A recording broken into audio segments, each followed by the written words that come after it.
All right, ladies and gentlemen, good afternoon and welcome back to the Ford Ice Center in Nashville. Dylan Clark alongside Jack Taylor, bringing you the second game of your Gamecocks SEC tournament appearance.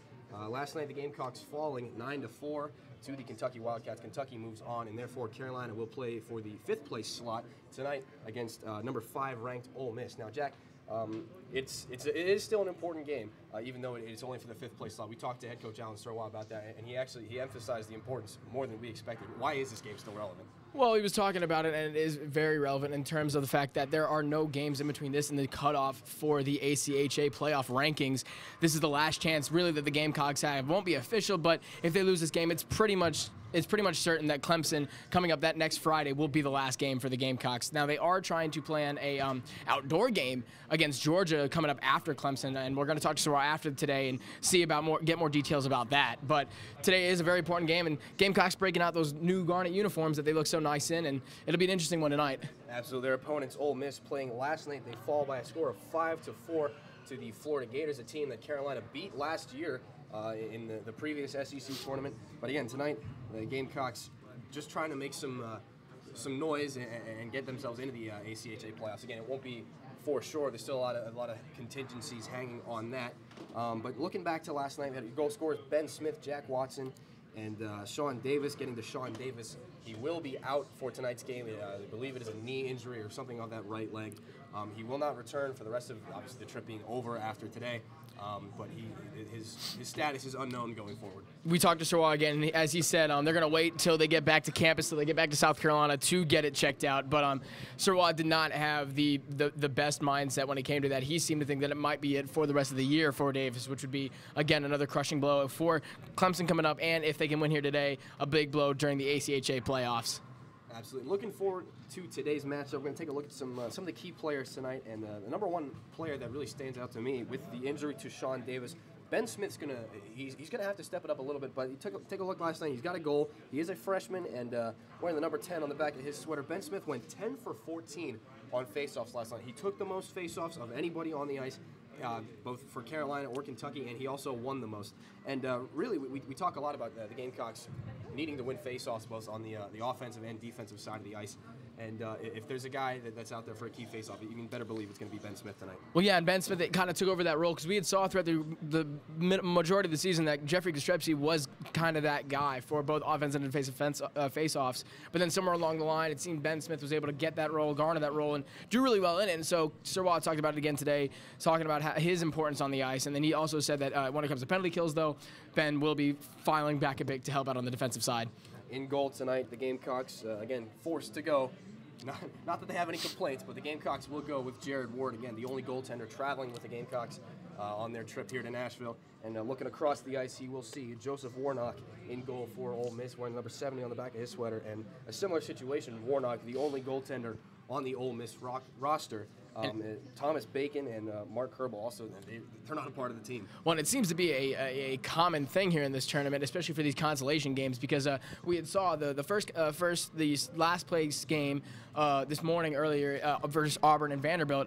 That ended with a devastating 16-2 loss, and because of the fact that Vanderbilt only had 12 players show up, they were playing for last place. They I guess were close enough to home that a lot of the players did not feel like playing for this final place, so they did not have any goalies. They only had the one, and that one did not show up, so they had one of their forwards get into the net, and that is a scary sight for any player who's not going to be a goalie. Their shots were shots on goal were even for most of the game, but obviously if you have a forward in net, the differential is going to be the score is going to be a lot different. Right. These 5th and 7th place games, obviously a very different atmosphere. And taking a look at the teams still in the race, Georgia and Florida will play tonight at 5 p.m. That is again on that's the South ring. That's going to be this ring. And again on the other side, Kentucky beating Carolina last night, and Arkansas will be their opponent. Arkansas coming off a win over those Vanderbilt Commodores we talked about earlier. And really, Kentucky seemed to really surprise a lot of people, including us. Kentucky, again, this is their first year in the SEC. The first year, obviously, making the tournament. Their first year, very, very admirable for anybody. In my mind, they kind of remind me of somewhat of the Vegas Golden Knights coming in out of nowhere and having the impact that they're having right now in the NHL. It's a similar thing. No one really expected we didn't really expect anything from Kentucky, and I think they were able to benefit from that because they didn't have anything to prove. They had so much to prove, but they didn't have anything that people thought about. There was nothing on people's minds. They had no previous experience for them, and so they were able to use it to their advantage and do extremely well. And it'll be interesting to see how they take on Arkansas tonight. Absolutely, led by Beck Schultz. He scored 3 goals last night, and again, that's a pretty common theme against these Carolina Gamecocks, unable to shut down those star players. And turning to tonight, we were unable to really find any regular season stats on these Ole Miss Raiders. We apologize for that. But I had the good fortune of talking to Joey Little, one of the Ole Miss players, and he circled a couple of names to watch out for tonight. Cole Catham, Quentin Humphrey, Anthony Pellegrino, Braden Stoner, and also Scott Harlan, and some of the offensive leaders here for the Raiders. And again, we seem to talk about it every night. It seems like such a simple thing, but Carolina need to shut these guys down if they want to have any chance to succeed. Yeah, and I mean, not a whole lot of experience or not a whole lot of matchups between these two teams, so it'll be an interesting, again, like last night. And I mean, I think, and Sarah was talking about how there's not a whole lot he could have said to this team just to try to end it on a good note, end this tournament on a high note, and head home with a win and a chance to make the ACHA playoffs. And it really is something of a different scenario that we're used to seeing. It is a 5th place consolation game. Not a lot, absolutely nothing riding on this game as far as the tournament goes. But when the Gamecocks turn their attention to the ACHA playoffs, this game does carry a significant amount of weight. Again, they got the win over UNC Charlotte last week, and that was big, but they still need more. They need an extra push to propel them up and over the top and into the ACHA playoffs. Let's say they're with 12 wins, and they had 2-1 in the past 3 games, so it is going to be a big game here tonight for this team if they want to try to make it in. And the key, absolutely, in this hockey game is to just keep things loose. I think that was one of the best things Carolina did against the 49ers last week, keeping things loose.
Oh, they've been standing there for like 12 minutes now, so I don't know either.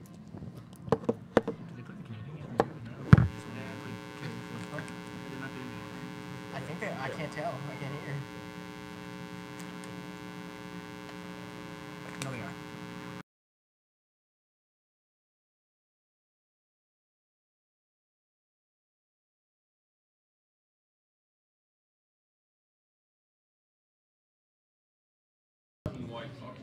All right, welcome back in. Just off that national anthem, the Gamecocks and Ole Miss Raiders just about ready to face off here. You see Captain Jake Tenji. He's a catalyst on the ice for this Gamecock team. He brings a lot of energy. He brings a very, very leaderly atmosphere to that Gamecock locker room, and he's going to be an absolute force tonight on the ice for the Gamecocks.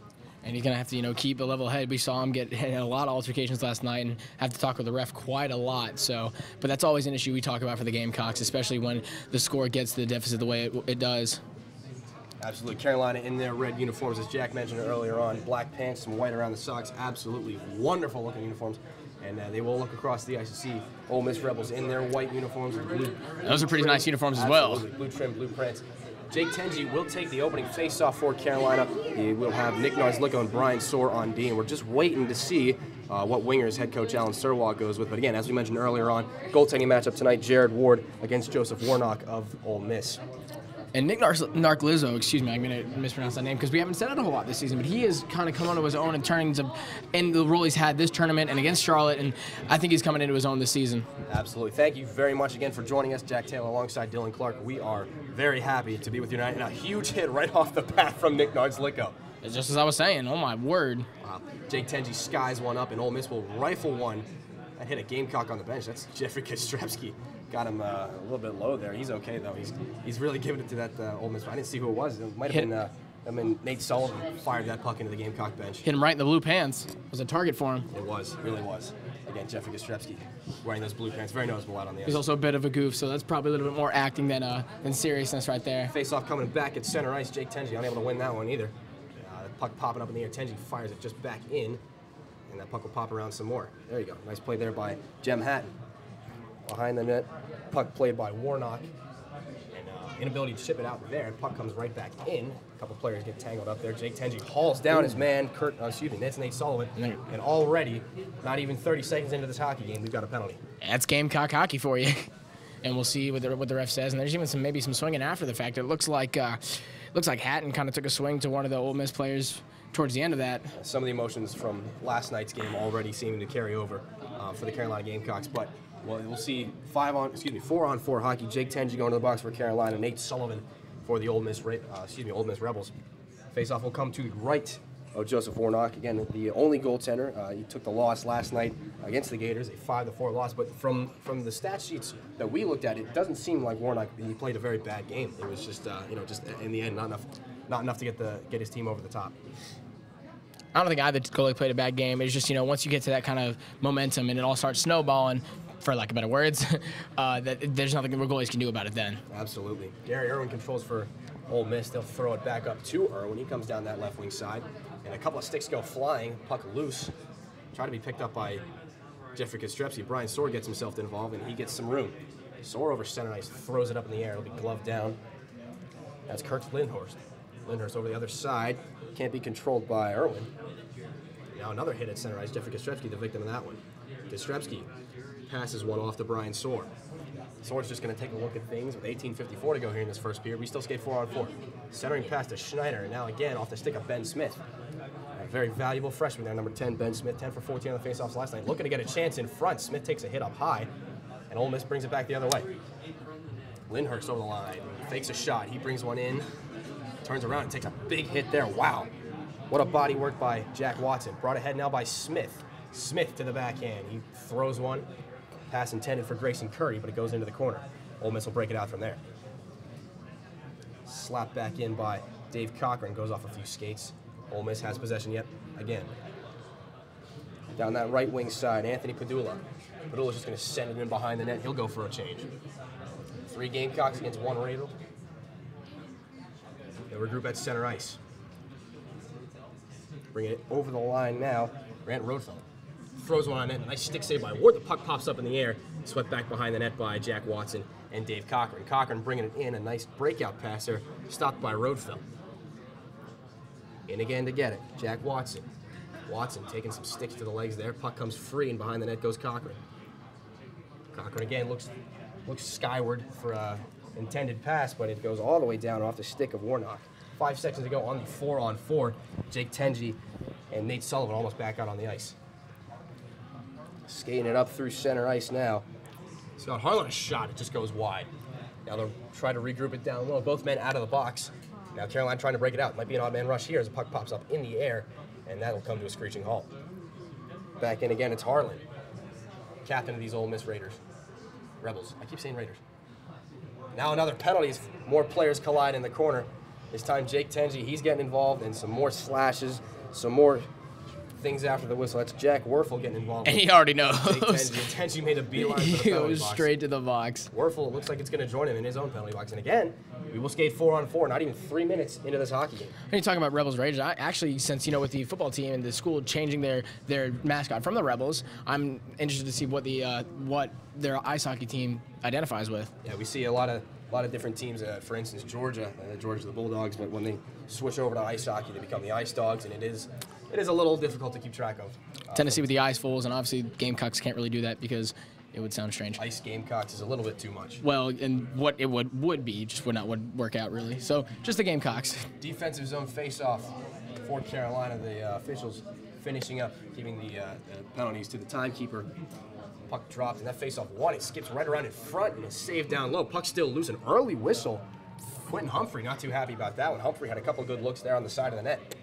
But again, it brings it back to, I can't quite remember what game it was, but there was a game, the puck kept popping out, the referee blew a lot of early whistles, and it ended up working in favor of the opposition rather than the Gamecocks. But tonight we get to see a little bit of luck there by Jared Ward. Now collision with Brian Soar and Quentin Humphrey in the corner. A shot goes wide, coming off the stick right there of wearing the number 22 on his back, Braden Stoner. Out at center ice, Ole Miss regroups. Jamming in on the backhand, Quentin Humphrey comes back behind the goal. Nick Nardzliko can't control. Nardzliko shoots one off the boards, and they will keep it at the line. A great play there by Nate Sullivan. Shooting one high, might have gone off the goalpost. And the puck will come all the way back out. Ole Miss will have to regroup. Jem Hatton can't quite get the puck. Brian Soar now taking up from center. Big Jem Hatton. And now a chance from center. A shot down low, and a nice stick save there by Warnock. Warnicky. Warnock was the name of my 10th grade math teacher. That's why I said that. My apologies. All right, then. Back behind the goal. Ole Miss controls with about 1:07 left on this 4-on-4. Ole Miss being given a lot of room to really break this puck out. How about that? Carolina not really forechecking early on in this hockey game as we saw them do in last night's game. Now a chance towards the net. A couple players tumbling down towards the ice, goes wide. Konstrevsky picks it up now. He's hounded by at least two players. One of them wearing his same colors. Now a chance in front, goes off a stick, comes back to the point now. He'll shoot one and it just goes wide of the net. That one off the stick of Austin Graff. Now a chance out front. Jared Ward never saw it. What a save there. And now another penalty, and Soar's going to go to the box for a slash. Soar will argue his case, but the referee having absolutely none of it. And again, we will see Brian Soar, the man known as chief to his teammates, back in the penalty box. Well, he is certainly the chief of penalties, because if you combine the regular season stats with the tournament stats, as it is, we believe, his 76th 76th minute in the penalty box. Yeah, absolutely. After these 2 minutes are gone. Brian Soar, once he gets into the box, that'll be 37 seconds of a 4-on-3. We seem to see a lot more of that, a lot more of odd number power plays and penalty kills for the Gamecocks in this tournament than we ever saw in the regular season. You know, obviously, it's more usual to see a 5-on-4, maybe even a 5-on-3, and sometimes if the offsetting minors go down to a 4-on-4. But we have not seen a lot of 4-on-3s until the game against Kentucky last night, and now again this game against Ole Miss. No, definitely. It's even more uncommon really to see a 4-on-3. I mean, you'd rather see a 5-on-3, or you more likely to. So that's definitely an interesting occurrence for this tournament. A lot of room out there for Ole Miss to work with. Braden Stoner receives the puck along that near wall. He'll look to his left wing point. Instead, just tries to chip it back down low.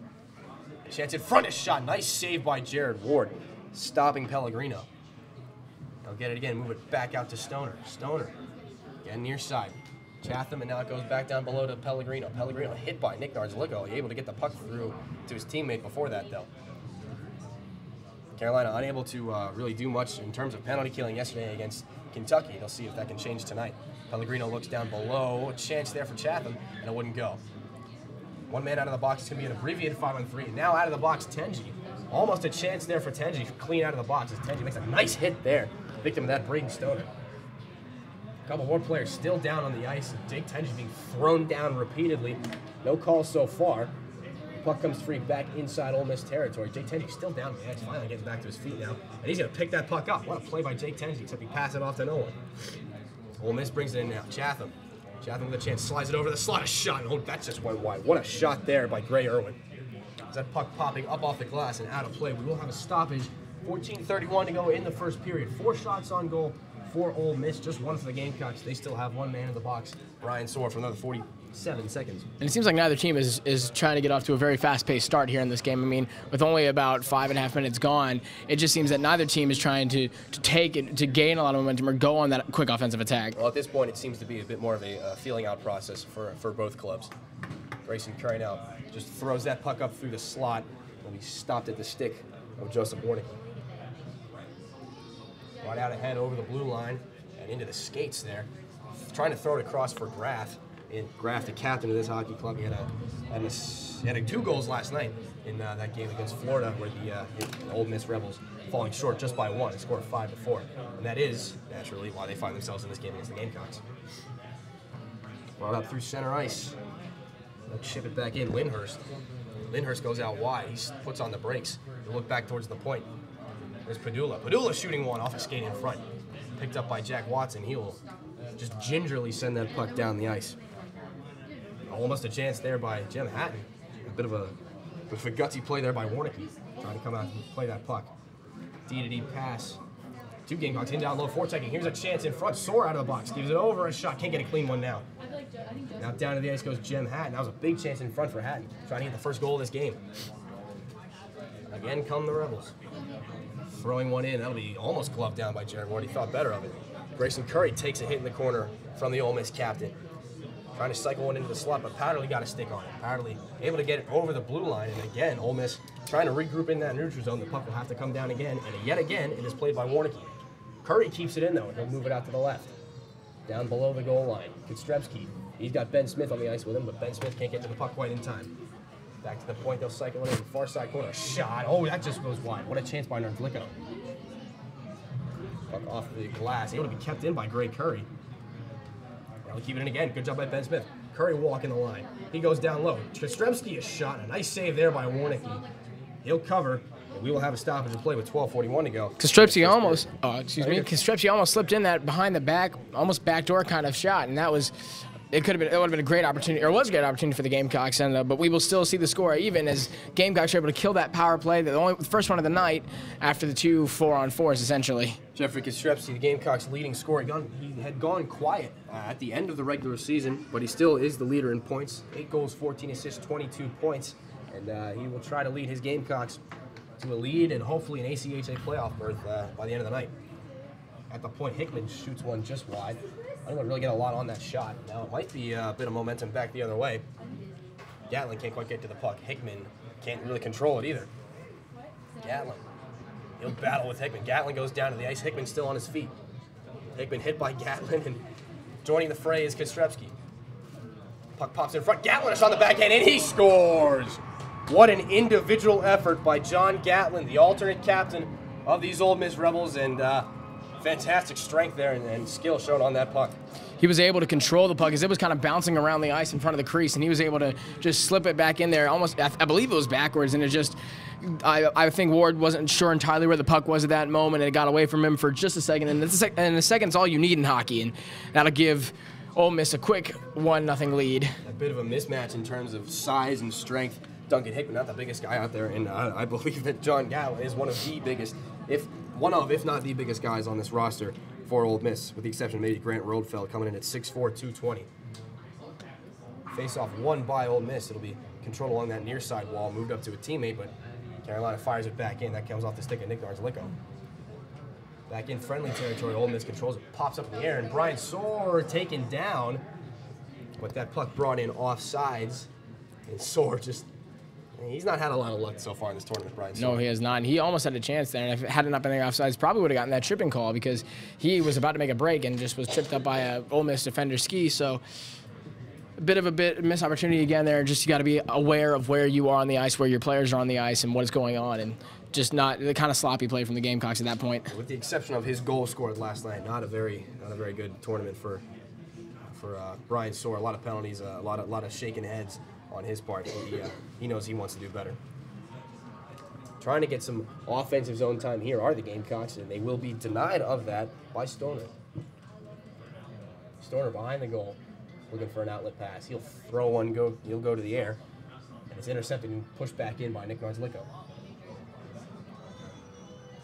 Set up behind the goal again. Ole Miss really liking to set up and start their breakout from behind the net. The player tumbles down to the ice, and the referee is, wow. Oh, my word. Brian Soar again going after another player, and we might have one, if not two, penalties. The original tripping call was not on Brian Soar. Soar wasn't even in the area. Soar just ran up to destroy Nick Castellano, number 25 for Ole Miss, and it'll be interesting to see who was heading to the box. I didn't actually catch the number. Doesn't look. Well, it's just the one penalty, though. Brian Soar escapes. He escapes without booking that time. Which is interesting because that play was blown dead, and the whistle was already blown, and you would think we'd be seeing a 5-on-3 right here. And again, the Gamecocks go to the penalty kill. Ole Miss already up 1-0 in this game, looking to double that lead to 2. Storner down low. A chance in front off a skate, and they couldn't put it in. What a chance there by Cole Chatham. They'll cycle it back up to the point. Pellegrino looks for a lane. He can't find one. Going down the near side point. Fired it off the stick of Jem Hatton. Hatton can't quite get it out of the zone, but he'll have a second opportunity, and he will capitalize on that one. Almost 30 seconds gone on this penalty kill, and the Gamecocks still got a lot of work cut out for him. Bringing it up with mild speed. A centering pass to the captain, Scott Harlan. Excuse me, Austin Graff, the captain, Scott Harlan. Back in down low, a chance. He's going to look up, fire one, just goes up off the glass. Able to be kept in now by the Rebels. They'll cycle it down low, getting a stick involved there. Blake Drummond. Now a couple more players come to collide in that near side corner. Without a stick now is Drummond. Puck coming back to the point, Storner. Storner's looking for a lane. He goes down low again. Back in, they walk it out. Slot shot. Now Chatham cycles it back over to Storner. Back over to Chatham now. Chatham's got a chance. He shoots one, just goes wide. And on the rebound, it just puck shoveled in behind the goal. A bit of an open net chance there. Ole Miss unable to capitalize. Just 39 seconds to go on the penalty. They walk out and shoot one up high. Just, wow, what a glove save there by Jared Ward. Back to the point again, a drive, and they score! Might have gone off a leg in front. Puck coming off the stick of Gray Irwin. And we've got a 2-0 lead here on behalf of the Ole Miss Rebels. Gamecocks had done a good job before that, as we saw. They had killed they had a penalty kill on the earlier than that, and a goal coming after the penalty kill, and then they were doing a fairly good job for the most part, with only 31 seconds left in that power play, but just not enough. And now Tenji having some words with the captain, with the ref. He does not seem very happy. The officials having to pull a couple of Gamecocks off of some of the Rebels that were celebrating after the goal, and really just not setting the tone for the game you want to have early on. Only good thing is we saw, as Siraj was talking about beforehand, that Ben Smith was going to carry a great amount of responsibility on those penalty kills, and he seemed to be playing his part fairly well up until that goal. Love to see more face-off wins and offensive chances for Ben Smith. There was a chance earlier on in the period. Puck brought down at the line. It might have been by Nisnards-Licko, sending it back down, and Ben Smith had a decent chance at the front of the net. But again, the Gamecocks being grossly outshot right now. The shots stand at this current juncture 9-3 in favor of the Rebels, and the shots were far more even last night, at least for the first 40 minutes against the Kentucky Wildcats, which is a bit ironic because of the final score. In terms of score, however, at the moment, this is looking exactly like it did yesterday. Absolutely. Opposing team getting to a quick 2-0 lead, and Gamecocks not doing much the first period, and hopefully if they can continue the way they played the second period of that last night's game, then maybe we'll see a tie game before we head off to break. Second period may have been one of the greatest periods of cock hockey we have seen so far this season. They'll try to bring some of that back here in this hockey game. Puck lofted back ahead, and it'll be chased, and oh wow, what a diving play by Jared. When he collides, he loses his mask. And he got hit in the head. Now the puck might have been shot at after the play. Wow. This would be devastating. This would be devastating if he's not able. He seems all right. Still seems, you can see he's uncomfortable physically or in pain a bit, but they absolutely need him to stay on the ice. Yeah, it was a dangerous play there. Ward diving out, knocking the puck off the stick of Pellegrino. He'll be okay, but we'll take a little bit of a break here, break in the action. We have more conversation between Kostrepski on the far side and captain of this Ole Miss hockey team, Austin Graff. Ward comes over, has a little discussion with the officials. Ward seems to be okay, and he will continue playing. I guess he's going to have to, unless we want to. He's got no choice. Unless we want to see a situation again. We talked about Vanderbilt having to put a forward in goal for their game, but that obviously not ending up in their favor. Say, heck, you played hockey in high school. Maybe you could go down there real quick. Jack, you say that every game. only these two games. Kostrepski loses a glove after a hit from Pellegrino. Pellegrino absolutely livid. He'll argue his case. Kostrepski wisely skating away rather than engaging like he does so often. And Pellegrino's going to go to the box, and we will have a power play opportunity here for Carolina. No, I think actually it's going to be a 4-on-4 because Kostrepski's going to head to the box as well. I spoke too soon. You could see that the ref was letting him loll away a bit, but ended up gesturing him over, and you could see the disappointment on Kostrepski's face. He thought he was able to get away with that one. We will skate 4-on-4 again. Third time. Yeah. In just under 11 minutes. 9:28 to go in this first period, and we will have Again, we're not used to seeing these 4-on-4 situations, but we will see the third one. We're just not used to seeing the other team have penalties as well. No, usually the Gamecocks take the majority of the penalties. Grayson Curry making a bit of a nice move there. Thought he was going to have a chance for goal. Puck controlled at center ice. Curry's got it again. He makes a nice move. Here's a chance for Curry. He can't quite get his puck on his stick on the puck. And now taking down Ben Smith along that near side wall. Curry's got it again. Moves over to the far side point. Dave Cochran's after it. He can't control, and that'll be brought ahead by Ole Miss. Might maybe a 3-on-1. Nice chance there, and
The puck before the Gamecocks can get anything through. another offensive zone faceoff. Hawkins in to get it. He'll tie up with a couple players, and Tenji's got it. Tenji skates towards a slot of chance off the crossbar. Tenji's got it. A couple more whacks at it in front. Oh, what a save there with the left pad. Joseph Warnicki. Unable to be kept in by Jeffrey Kostrepsky. Those are the two best looks at a goal the Gamecocks have had all game. We're in the later stages of this first period. Up through center ice, Ian Schneider looks rink wide. A nice pass there picked up in offsides. That's just a bit of an absent-minded play. It looks like Corey Hawkinson gets called on the offsides. And it seems like this entire game has been absent-minded play for the Gamecocks. I mean, that's about the 5th or 6th offsides on the Gamecocks this period. Yeah, that's just really, yeah, we talked a little bit more about that last night. Just some of the attitudes and overall atmospheres of this Gamecock hockey team. it can fluctuate on literally on the drop of the puck. Sometimes they come out with a lot more ferocity and intense physical play, and other times just silly mistakes just like that. Powderly bringing it out wide. He's got a chance. Powderly tries to slide one in on the far side, and it wouldn't go. Behind the net, they control. Jack Watson over to Powderly. Throws it in front off a skate. Back to the point. Tenji. He chips it back in. Ben Smith again, giving chase. Powderly now. He tries to get to the puck in that far side, near side corner. Powderly looking to the point. He'll pass it on to Grayson Curry. Back now to Powderly. Powderly winds, shoots one down low, in front of chance. Oh, they couldn't tuck it in. What a great passing play there between Grayson Curry. Again, bring it over the top of the circle. Powderly shoots one off a stick. It'll come to Jack Watson. Nice blocker save by Warnick. Puck comes to rest near that left side faceoff dot. Fake shot there by Curry. He'll wind and fire one that goes off a bunch of legs and sticks and up into the netting. We'll have a stoppage of the play. 5:54 to go in the first period. With 19 seconds left in this Gamecock power play, it doesn't seem they got a lot more chances there and a lot more opportunities to put the puck in the back of the net. But again, this defense for the Rebels is just quick to the penalty killer, and they are 19 seconds away from effectively killing the power play. Kurt Lindhurst out of the box. He's got a couple of really good looks at the net so far, and he had an assist last night in Florida's besting of these Ole Miss Rebels. They'll try to get some more points tonight. Again, Ole Miss with a 2-0 lead. Coming up with speed. Wow, Quentin Humphrey, and he's hit hard. Humphrey's got a chance in front on the back and off the goalpost. Jared Ward thought he was beat. He's only now realizing the puck is still in play. What a shot there on the backhand by Quentin Humphrey. We're lucky he didn't go a little bit farther back because that went behind his body. If he would have skated a little bit further backwards, that might have been an own goal on Ward. Controlling in their own zone, up off the glass. And coming up with speed again is Humphrey. Humphrey giving chase to this puck. Drummond doesn't seem to know he's there. Drummond will fire it around either way. Coming up with speed now over the red line. Here come the Gamecocks. They'll bring it out to the left side. In down low, pressured by two other players is Corey Hawkinson. We'll use the puck now. Another Gamecock falls down to this. Hawkinson's still going. He did a couple of cross checks in on Michael Sirkin. Quentin, wow, another high shot goes over the glass by Quentin Humphrey. Now a chance for the point. That goes off a couple more players. More players collide in the slot. No penalties called just yet. Got to think it's going to intensify soon. Jem Hatton throws it out to the right side, and that puck off the skate of Nick Pizzo. Pizzo can't control, and now it again comes Gray Irwin. Irwin can't get anything going in the slot. Hatton brings it ahead once more. Hatton, nice little move there around the defender. Hatton just chips it in, gets a bit of an elbow up high, and the puck comes to rest behind the goal of the Rebels. And on the near side wall, Hatton can't quite get a stick on it, and again, wow, what a hip check there by Jem Hatton. Wow, Jem Hatton just absolutely blasting John Gatlin, and now Hickman fires it off the skate, and Hickman collides with a Rebel. There will be another penalty. Hickman colliding at center ice with, I couldn't see exactly, it might be Tommy Diver. Diver's going to head to the box. He'll argue his case for a little while, but inevitably, it looks like we may have the Gamecocks' first real full power play of the night. Well, surprising to see that after it was after John Gatlin was basically flipped all the way over, and nothing kind of came from that. And so now, with the Gamecock chance that, oh, never mind, it'll actually be a 4-on-4. We spoke too soon, as Hickman will now go to the box. So again, another 4-on-4.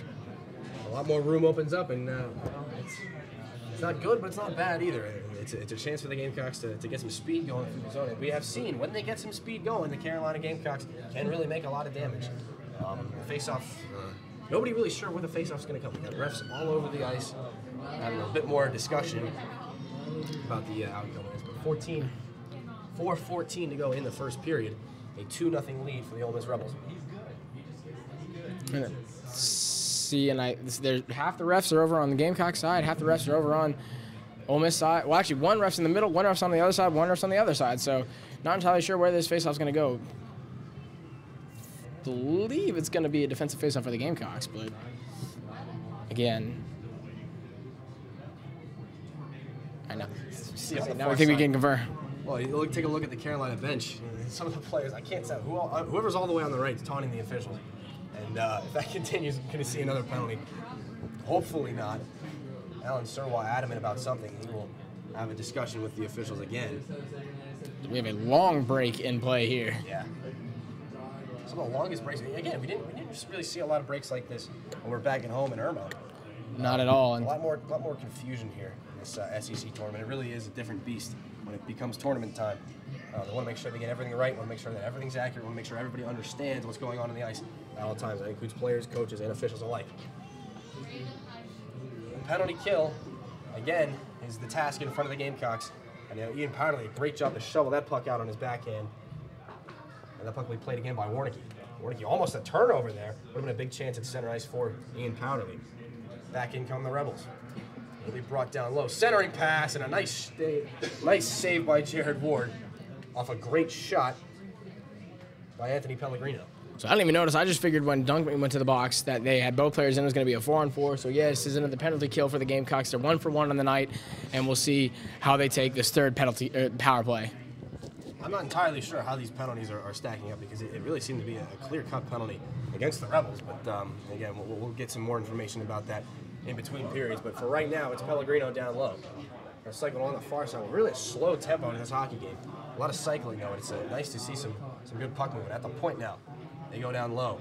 Chance in front off a skate of Brian Soar. Puck coming right back to the Rebels now. They'll battle for it along the near side wall. And Ian Powderly does another great job. Powderly's been one of the premier penalty kills for the Gamecocks so far in this hockey game. Just under 3.5 to go here in the first frame of this 5th place game between Carolina and Ole Miss. They'll have to control it again behind the goal and try to get a power play breakout going on here out of their own zone. Chatham now. He'll bring it ahead. Chatham over the line. He might drop it off of Pellegrino. No, he's hit instead by Dave Cochran. Both men tumbled down to the ice. And now Harlan's going to get involved for Ole Miss. More players collide. Chatham. He's hit again by Cochran. Those two coming together a lot tonight. Harlan's got a chance now. He shoots one, and that just goes wide. The blocker side of Jared Ward. Equal to the task, but the puck not even on goal. They return to center ice. Now off the stick of Chatham. The puck will go in behind Jared Ward's net. Curry slapping one out. It's kept in at the blue line. Now here's a chance in the center ice area. Bringing it out wide, a shot off the stick. Kurt Lindhurst only had a great chance there. Behind the net it goes again. Dave Cochran's going to carry it on for the Gamecocks. 11 seconds to go on the penalty. At center ice. Wow, what a nice move between the legs. Nate Sullivan, he's got a chance now. Sullivan out in that left corner. Going right between the legs of Gray Curry. Curry obviously not happy about it. Centering pass picked up off the bench. Here comes the Carolina Gamecocks. So it's almost a chance there for Hawkinson on the backhand. Wow, what a nice save there. Puck coming in the near side corner off a couple of skates. Katrevsky, nice little tap pass to Curry. Curry fakes a shot. He's hit. Goes down to the ice. Now it's picked up again by Carolina. Chance, bit past the stick. Schneider in front on the backhand and a big glove save by Joseph Warnicki. I'm not sure if Warnicki even knew the puck was on his glove. He looked at it for a couple seconds after the save, making sure that he actually had it. Every once in a while you get a glove save like that and the puck comes off the stick way too quickly and you're almost surprised that you caught it. The minute 48 has been one of the longest periods that we have called this season. A very slow tempo to this game. 14-9 the shots right now. A lot of shots on goal for the Minnesota. Wow. Ole Miss. A shot from Nick Narzlicko at the point there. That'll be gloved and held again by Joseph Warnicki. And it just goes to show you with the way the score that it is, that the amount of shots on goal can have an effect. And now it's a little bit closer, 14-10, but like we said, it might not have an actual effect on the score at hand. It's just interesting to see. Sometimes we have more shots on fewer goals, and then sometimes we have more goals with fewer shots. And it really, honestly, it all depends on the team the Gamecocks are playing. It's not a lot that is contingent on the way they play. It really just is the bounce of the puck sometimes. It's Roadfelt behind his own net. They'll try to break it out. Soar, great job coming down low to keep that puck in. Soar turning around. He can't get it in. And a chance in front. Oh, another great save. Another puck goes in. The officials indicate it is a goal. 3 or 4 Gamecocks right in front of that net. And they eventually end. Wow. A slash there to the back of the leg of Ian Schneider. Joseph Warnicki obviously not happy. You're going to see more penalties, more players separated here. The officials will indicate that the goal stands. It is going to be a 2-1 hockey game now. That puck, it looks like it was tapped in by Corey Hawkinson. And it was funny, the hugging in the celebration turned into almost holding players back, as almost on an instant, both teams converged and there were words said and a very clear slashing from Warnicki, which I'm surprised. It'll be interesting to see what happens now. I believe they're going to send number 57 to the box, and that is Jack Warfel. Warnicki obviously not happy about that. A lot of contact in front of the net, but it didn't seem to be anything goaltender interference-esque. It was a lot of players just colliding all at the same time. The goal stands, and with a minute 27 to go in this first period, Carolina has cut the deficit in half. And the big opportunity on this power play to try to get even more momentum and end this period on a good note. Behind the net, they will control. Ole Miss shoots one. It went off a glove. One of the Gamecocks tried to control it down, and Ward's got to stop it behind his own net. He'll give it off to Jeffrey Kostrevsky. Kostrevsky's going to survey the lay of the land. He's got a player swinging out left. Kostrevsky goes right. Now a chance. Up Jake Tenji. A nice play between his own legs. He holds up at the blue line. Tenji just waits, shoots one, and tipped in front of. What a save there by Warnicki.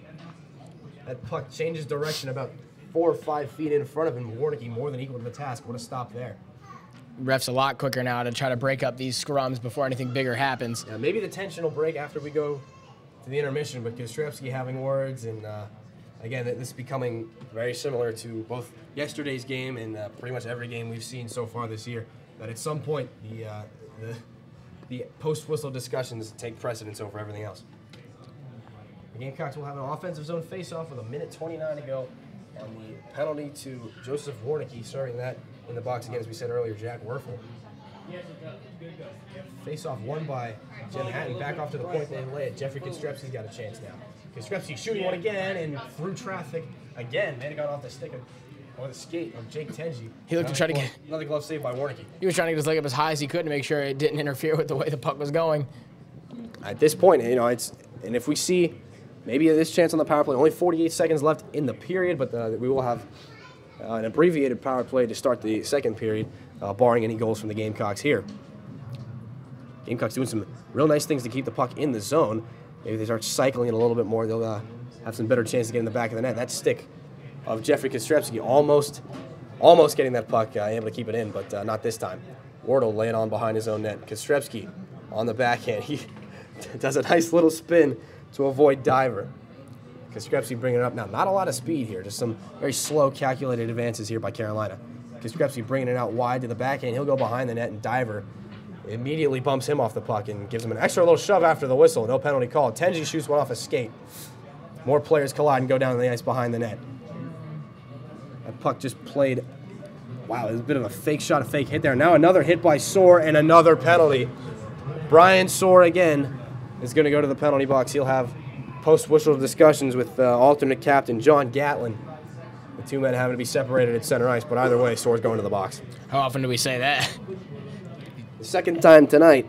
And, Third time in this tournament, or fifth time in this tournament. tournament. Brian Soar heads to the penalty box, and with just 2.2 remaining in this first period, we're gonna have a bit of an abbreviated power play. Obviously, no chances probably to score here, but once that second period starts, it's gonna be a long 2 minutes, a long minute and a half for the Gamecocks to kill off. Essentially a full power play, because they'll get that a minute and a half, like I was saying, but in this 2.2 seconds, they'll get a lot of carryover, and I don't think it'll be very interesting to see how aggressive they are in these 2 seconds. Right, it'll be 4-on-4 again. What is this? The fourth time, fifth time tonight? Sixth time, maybe. It's been a lot in this period. We've probably played more hockey 4-on-4 than 5-on-5 in this hockey game. And the horn sounds at the end of the period. Again, more discussion. Jack Watson having to be separated, but either way, the teams will skate off.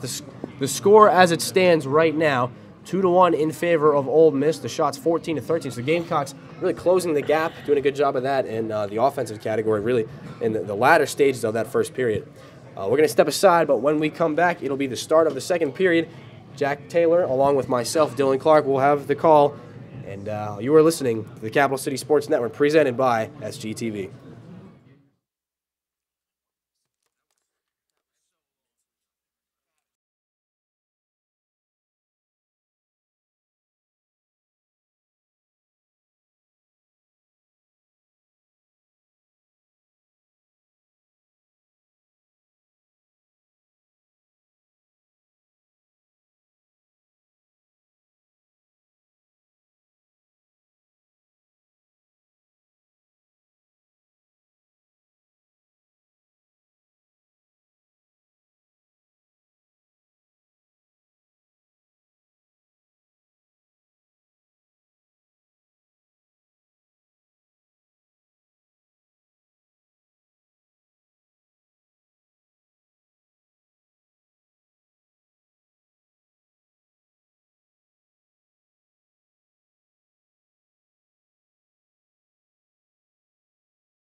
All right, welcome back in Ford Ice Center here in Nashville.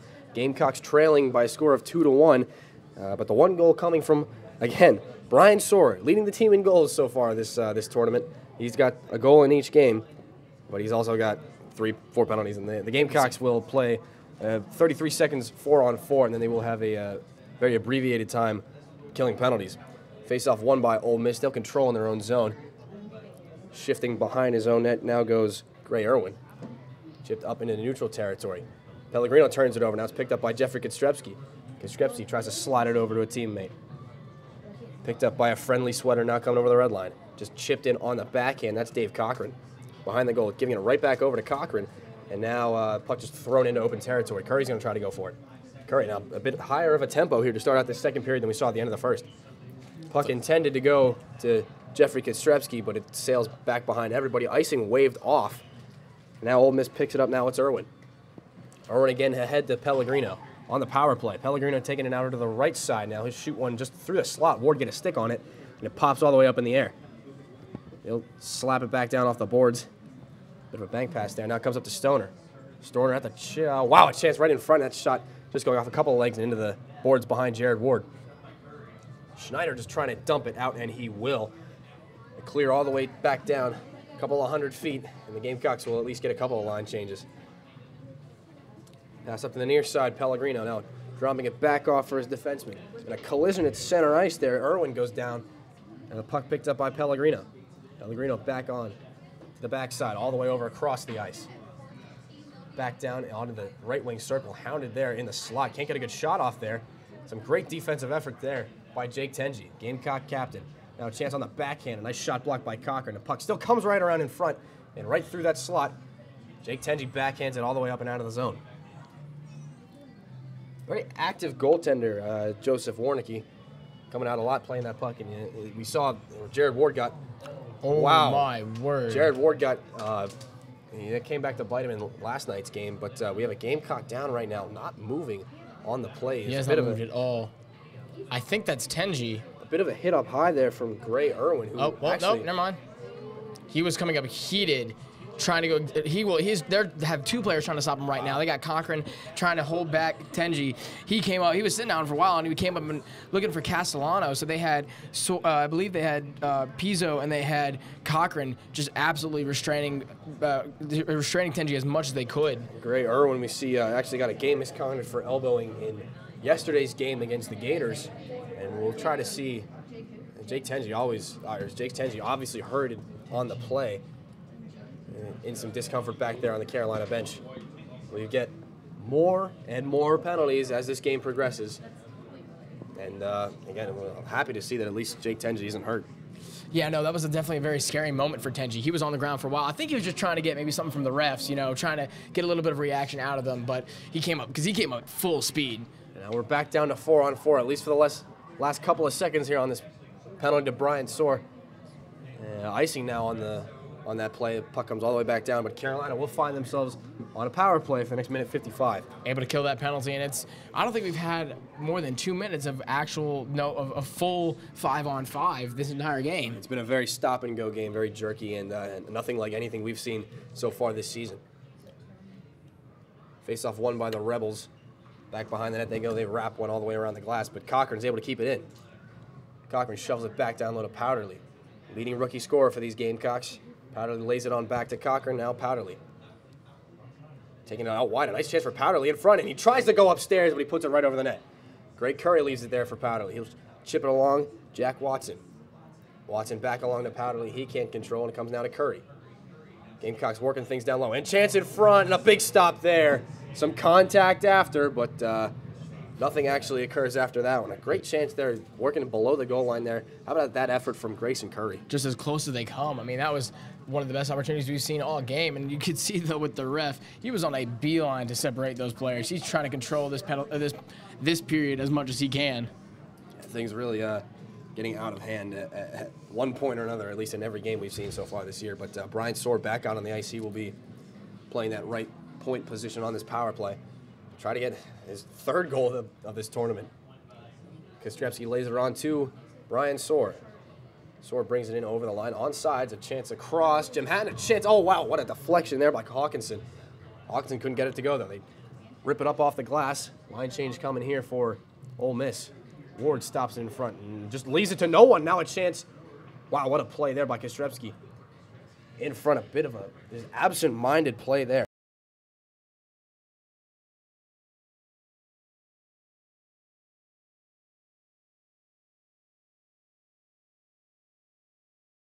And Ward will make this play with a bit more thinking involved. You got to think, though. Jared Ward, he got hit in the head a couple of times. Got to think maybe he's not entirely 100% in the terms of head health right now. He's trying to battle through it, though, very valiantly, I might add. Brian Soar brings it ahead as we see the last 20 seconds on this power play. Kostrevsky's got the puck. He loses it in his feet. He pulls up, shoots one, a long-range shot, stopped by, what a great save there by Warnicki. They bring it ahead shorthanded, 9 seconds to go. Now it's Pellegrino, a 2-on-1. Pellegrino to the backhand, a shot off the goalpost. Big chance there for Pellegrino, coming back shorthanded with Graf. Now it's not Siegfried, off the stick of Jack Watson. They rip it back in below. Hoey's got a chance to. Hoey from the point of shot, and nice stick save there by Warnicki. A bit of a hit from behind there. Gamecock tumbles down to the ice, no call. Puck tried to be chipped out. Now we have more collisions, more sticks being dropped, and the puck will come all the way back down. Chased by Blake Drummond. Penalty has expired, and we will skate 5-on-5 for the foreseeable future here with 15:38 to go in the second period. Player hauled down to the ice. Great play there by Nate Sullivan. Individual have to get that puck into the zone. Gamecocks come away with possession again. Shots stand right now 16-15 in favor of the Rebels. A turnover at center ice, and Sullivan just wristing this one on goal. Caught and dropped by Ward. Gamecocks will try to start things out again. And another turnover. And trying to get the puck down ice before they even really knew what was going on. Ole Miss had it. Another chip back out. Kostrevsky faces heavy pressure. He's knocked almost into his own bench as the puck is kicked into the zone. More players just tangled up on that Carolina bench. Great play there by Hickman to try to keep the puck in. Now it's a chance ahead. Owen back down, a shot, a nice save by Jared Ward. Stopping Tommy Diver. I was going to say that with the fast tempo that both teams have come out of the gate with, one of the Gamecock players trying to go full speed towards the net, and he runs into it, clears, and knocking it off. And that was Blake Drummond coming full speed that throws the net out of line. It is nice to see when we have a bit of an increase in tempo throughout this game. The second period, a bit more explosive than the first period. Yeah, and it seems that with that, though, comes a little bit more sloppiness, or even just a willingness, or not a willingness to communicate, as we've had all those turnovers in the past couple minutes. Face-off taken now. The Gamecocks come away with it. They'll try to get some speed going. Pass through center ice. Unable to be handled well by Ian Schneider. Turning over the shoulder now with some speed. Controlled by Lindhurst, and he'll just wrap it around. Picked up again. Silk nudges it ahead. Hickman will take it. Hickman goes behind that goal stripe. Hickman, a nice skating there in his own end by Duncan Hickman. He'll just play it off the glass. The smart play there is just to take the heat out. Hickman again looking for a pass off the skates. Goes off of Scott Harlan and back all the way in, which stopped again by Warnicki. On the backhand, a lot of turnovers in defensive zones on both sides of the puck, but apparently able to get it, denying a nice chance there by Silk. Into their offensive territory come the Rebels, and fired right back out by the Gamecocks. Both teams just prodding each other right now, looking for a weakness, and nobody really able to find one, and nobody really able to extort that either. Puck whistled down. Now we have yet another icing. 13:49 to go in this second period of a 2-1 hockey game. It's like these last 6 minutes and 11 seconds have gone by much quicker than they did in the period before. So they came out of this break with a lot more energy and a lot more urgency, a bigger sense of urgency in this game. Absolutely. We see face-off being taken now. Jack Watson. Oddly enough, Ben Smith did not take that face-off. He is on the ice. Smith will take the puck behind the net, though. Nice hit there by Watson. Puck comes free now. It'll be brought up the near side by Harlan. Harlan, just a chip of the puck to the net, and iced by Jared Ward. Yet another stoppage of play. You said the penalties are a bit fewer and farther between, but the stoppages are about the same as they were. Just as consistent, honestly. But it seems as though that Sirwall went into the break and he had the same type of discussion that he had last night, and it caused his team to come out here with more fire into their bellies and just more willingness to try to get this game back into even footing. Again, and it'll take. The Gamecocks seem to be willing to do whatever it takes. Brian Soar, not usually noted as a goal scorer, but Soar having the first goal of the game, I believe, in last night's hockey game, as well as tonight, and trying to be a catalyst for this Gamecock offense. As 6 players collide all for the puck. We see a lot of that, too. A lot of players really collapsing on the puck, and it leaves a lot of room on the far side of the ice, and nobody has really taken advantage of that yet. Got to think as the game goes on, though, somebody's going to realize, well, hey, there's all this room on the far side of the puck. Marzlico brings it around behind Jared Wharton. He's planted into the official by one of the Rebels. Puck will be moved ahead now. Brian Soar's just going to look for an opening. Soar rips one all the way up in the air. Giving chase now is Hawkinson. Another icing call, though, again. And the faceoff will come back all the way down in Carolina territory. I believe we actually saw some of the Georgia players warming up just recently. Their game about to start. And again, some of the remaining hockey games in this tournament stand. Georgia, again, playing Florida, who beat these same Ole Miss Rebels. And we saw some Florida players down in the stands watching this game and getting ready to, watching the hockey before they had to start getting ready. Again, in Kentucky and Arkansas, that'll come later on tonight. A chance in front coming right off the stick of Castellano, and nothing will go off that one. Now a chance back the other way for Carolina. Bringing it ahead. Wow, nice little play to himself, and almost a chance for Pizzo there. As Pizzo takes a couple of whacks, he'll nudge that puck free, almost to Hawkinson. Hawkinson with the assist on the only Gamecock goal tonight. Pizzo tries to round that circle and get a shot off, but nothing doing there. Back come the Rebels. Again, it'll be a chance, and that one blown off sides. Braden Storner brought that puck in just a little bit too late. And we see within the crowd, not as much of a home crowd as it seems this time, as we were playing Kentucky yesterday, and a lot of people able to come out to watch this game, and we were afraid that if we had to play Vanderbilt, it was going to be the same thing. So today seems to be a little bit more even in terms of who's rooting for who. Yeah, it really was just an absolute sea of blue yesterday against the Kentucky Wildcats, and they seem to respond well to that strong fan presence, and maybe that'll work out for them as the tournament goes along. Tumbling down to the ice is Curry, and now a chance back the other way, fired wide and into the corner by Graff. More players collide on the near side boards. The puck comes free, kept in by Pellegrino. He'll just chop that puck. Trying to swat at it is Hoey. Hoey can't connect. He'll lay it back around. It's got to be picked up there by Alex Siegfried. Siegfried again trying to get a stick on it, nothing going there.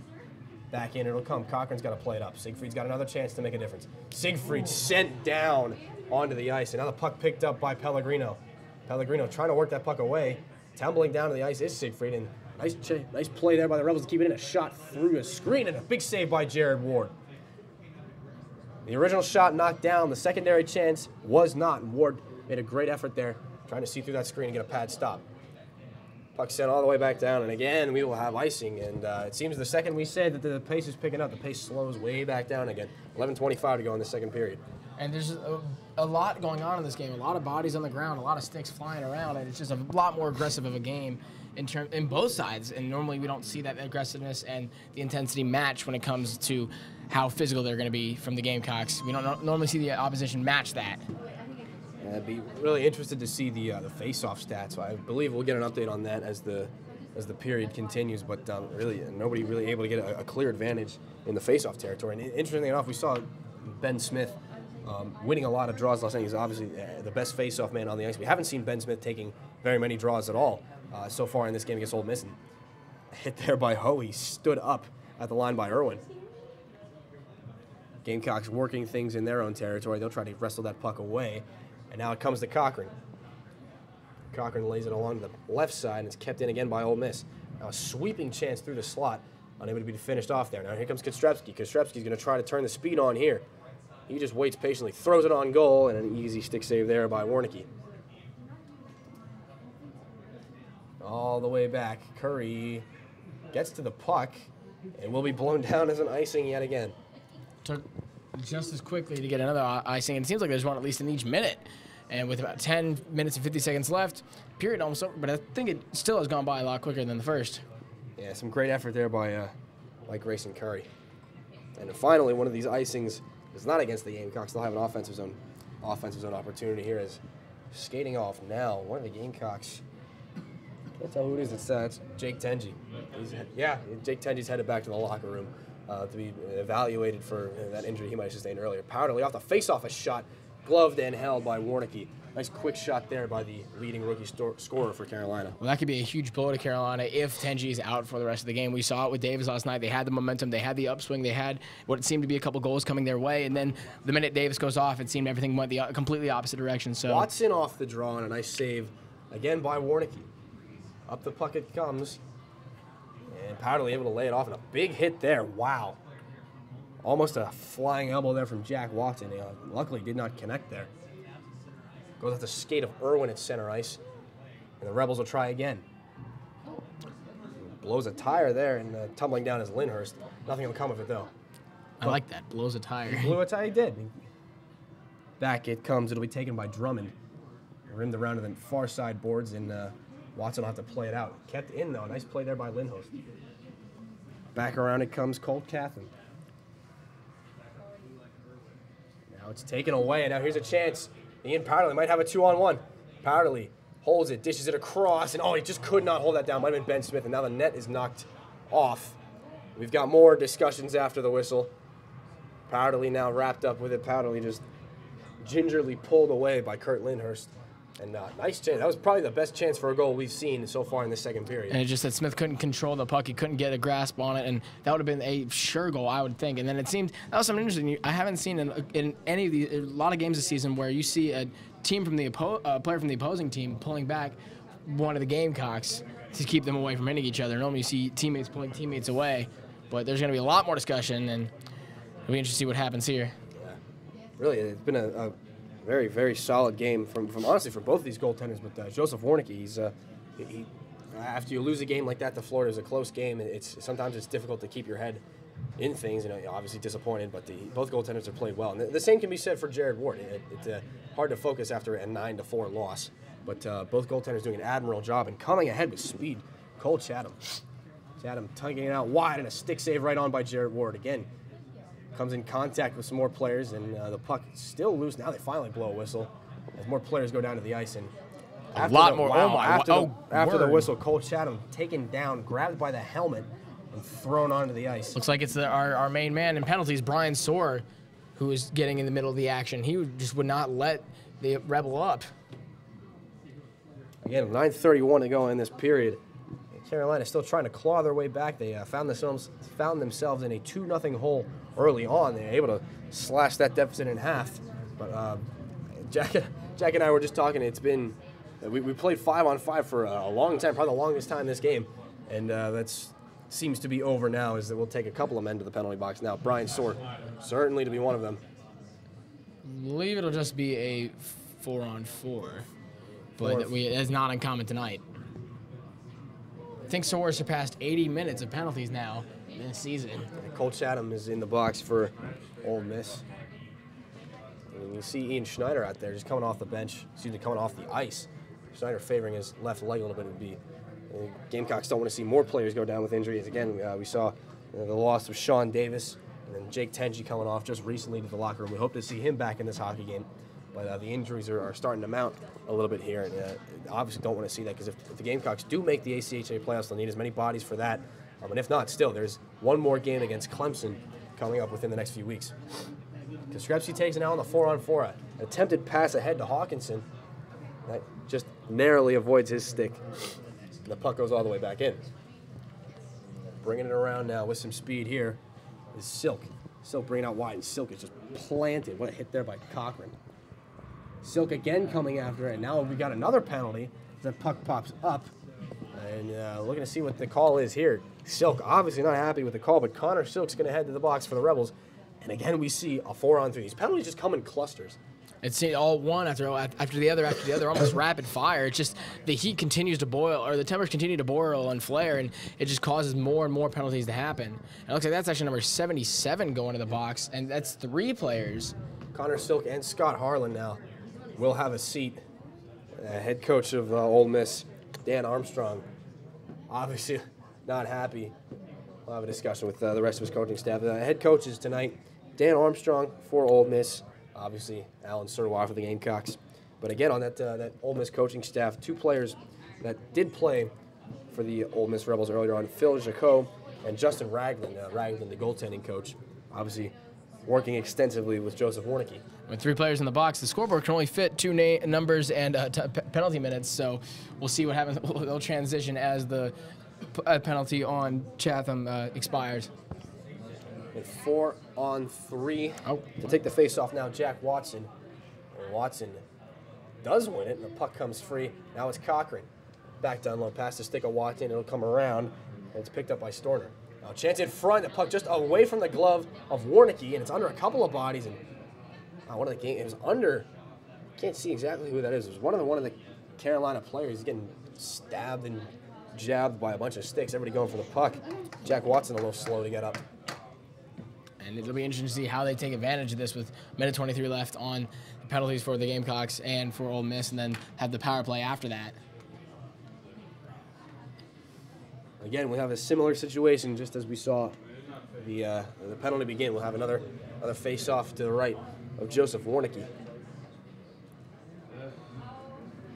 That's being knocked off a lot tonight. The official got to pull it right back on. We've seen a lot of net front collisions. It's been a very, very heavy game in terms of crashing the crease. It has, and it'll be interesting to see how much more it'll come off the crease with how aggressive these players are being.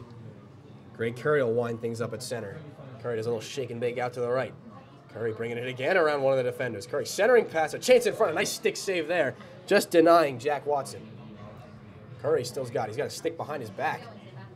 And now Ole Miss able to clear it down as we see the final 54 seconds on this 4-on-3 continue to move. And wind it in. Ole Miss going for a line change. Now it's an opportunity here. Watson again. Watson dropping it off for Curry. He slides it out wide. An attempted pass. That would have been a great opportunity for either Cochran or Ben Smith, but either way, they'll wind it up again. Off the official, the puck stays in. A couple of Gamecocks have a little bit of a meeting. And now Curry's got a chance here. Curry walks the line, gives it over to Smith. Smith shoots one off a skate. Now it comes back to Curry. Smith once more. At the point, shoots one, and again, a great block shot there by Brandon Storner. The puck coming right around in front, gloved and held. Joseph Warnicki again in possession of that puck. And again, more discussion being had after the whistle and a lot more extracurriculars occurring than we would have expected. It's just going to be, I think, it's going to be like this all game with just penalty after penalty after penalty and just hit after hit or words after words, anything just going to continue as the tempers will not decrease in any way. It's funny to see. Take a look at the penalty box right now. It just looks like an extension of the Ole Miss bench. You can't really tell where the bench ends and where the penalty box begins because they have so many players in it right now. Off the draw, it comes back to Kostrepski. Jeffrey will pass it down on the far side wall. It's controlled and now moved back along below the goal line. Chance in front. Great puck work there. Corey Hawkinson stripping his man to the puck. And now Kostrepski controls once more. Back down low. Hawkinson. 2 men out of the box now. It'll be a regular 5-on-4 power play for the Gamecocks. Hawkinson now controlling in the corner. Great penalty killing Hill by the Rebels. Over to Soar. Soar's just going to wait. Sends it over to Kostrepski. Waiting for the return. A shot goes right through.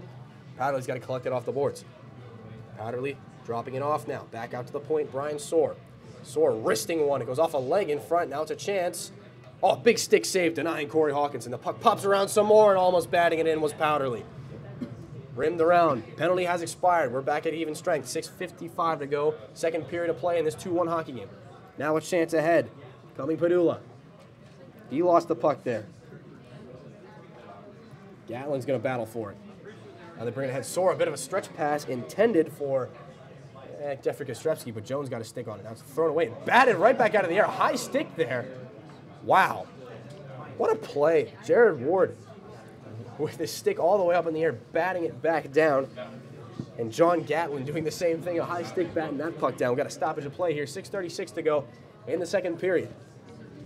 And I mean, again, that was another opportunity or another instance of having a lot of aggressive play going on, a lot of physicality, and the refs are going to have a long discussion trying to figure out what they're going to do after this, especially with one Rebel already in the box, even though we're at even striking here.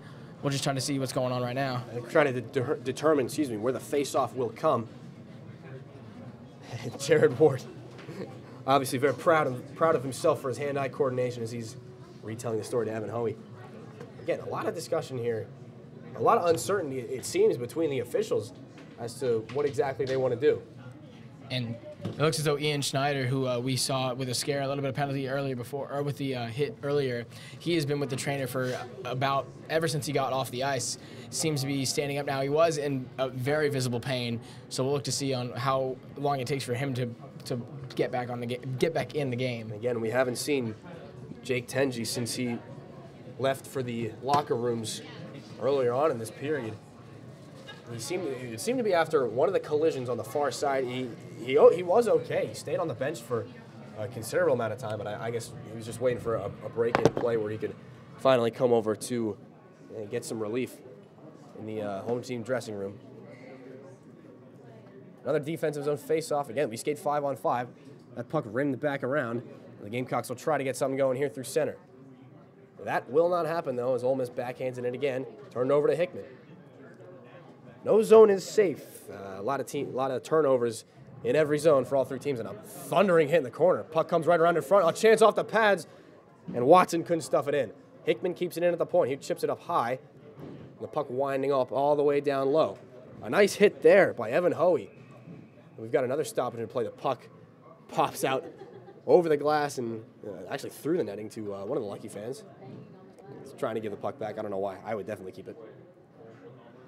6:06 to go in this second period. A 2-1 hockey game. The shots, actually, for the first time in this game, the Gamecocks have a lead in shots. They're out shooting their opponent 23-21, and that is not something that we are at all used to seeing. No, never at all. And I mean, it's hard to say how much effect that's had on the game, because you can say, like we said with the Vandy game earlier, as we were talking about, they were pretty much even in shots, but the deficit was a lot larger than the shots on goals showed. So it'll be interesting to see how long it goes before they can finally get a goal off of one of these shots on goal. Absolutely. Kostrevsky hit after just tapping that puck. Did not see Nick Sullivan coming. Now behind the net, it'll be chopped away by Storner and thrown back in by Hickman, not before taking a big hit there. Hickman's got it again. He's got a stick right down over his arms, and obviously he's in some pain, and no penalty called there on the slash, and another save by Jared Ward. That was a blatant slashing attempt right across the hands. It might have gotten, I can't imagine how that didn't break the stick of Duncan Hickman. And it seemed there should have been there was as much evidence there as you could have had for a slashing, but I think the refs are being considerably wishy-washy in terms of what they are or are not calling this game. I think the problem is there's so much to call. If the officials began calling everything, we'd be here all night. Face-off one in the offensive zone by the Rebels. A long shot goes just wide. It'll be picked up on the near corner and shoveled back in by Lindhurst. A nice hit down low. Again being picked up. Gamecocks moving ahead just through the sticks of Ben Smith. There's been a lot of chances for Smith coming through the neutral zone with speed. It's been a great game by him, but just not those passes not crisp enough or accurate enough. And now Jack Watson's got a touch up. Would have been a nice opportunity there for the Gamecocks, powerfully bringing it ahead. But now it's an attempted pass through the slot by Sullivan. Nice defensive play there. Comes back to the point, a shot off a couple of skates. Bringing it on now, Smith. Held in, winding, firing, and wow, what a shot just wide off the stick of Humphrey. Now a move out of the corner, tumbling down to the ice, one of the Ole Miss players, no penalty called. Back ahead comes Ben Smith. Smith looking a bit slower than usual, hope he's okay. Now Padula's got it for Ole Miss, 4.5 to go. Padula bringing in offsides, and the frustration mounts as we have yet another stoppage in play. And just over 4.5 to go in this period. And Sirwa just waved Smith off, telling him, just get out here before something bad happens. And it seems that, as we were talking about earlier, Ian Powderly is fine. He was back on the ice after talking with the trainer, and he seems to be doing all right. And then Ian Schneider as well. He was out for a little bit, but he seems to be okay as well. Good news for the Gamecocks, but also still some uncertainty as far as the status of their captain, Jay Tenjin. Again, the Gamecocks had to deal with his absence for, I believe it was at least 5 or 6 games earlier on at the end of the first semester. Tenji coming back right as the second semester begins, and obviously bolstered this team incredibly. Lindhurst comes in with some speed for the Rebels now. To the backhand, and a nice save there by Jared Ward. And Lindhurst gets set down immediately afterwards. And oddly enough, nothing comes of that. They've been a little bit more lenient when it comes to penalties after these shots, or at least rough play after these shots. And honestly, as the game goes on, the players appear to be honestly a little bit more tame less skirmishes going on in front, and still, we still have some, but not as many as we saw in the first period, not as many as we expected to see this period. Nice shot off the draw, coming off the stick of Captain Austin Graff, shrugged into the corner by Jared Ward. The puck will come all the way back down. Graff's got to pick it up. He'll move it D to D. Nice pass through center to Pellegrino. Some nice passing there. Puck comes to Padula. Padula tries to drop it to Pellegrino. That play foiled by the Gamecocks. Now they come back ahead. Chance for Jem Hatton. Hatton now comes away with it. Hatton shovels it back in. Kostrepski's got it. Kostrepski absorbs a hit, but he's still got the puck. Actually, at this point, nobody has the puck. Kostrepski hauls his man down. It comes back to the point to Soar. Soar shoots one, and I have no clue where that puck was going.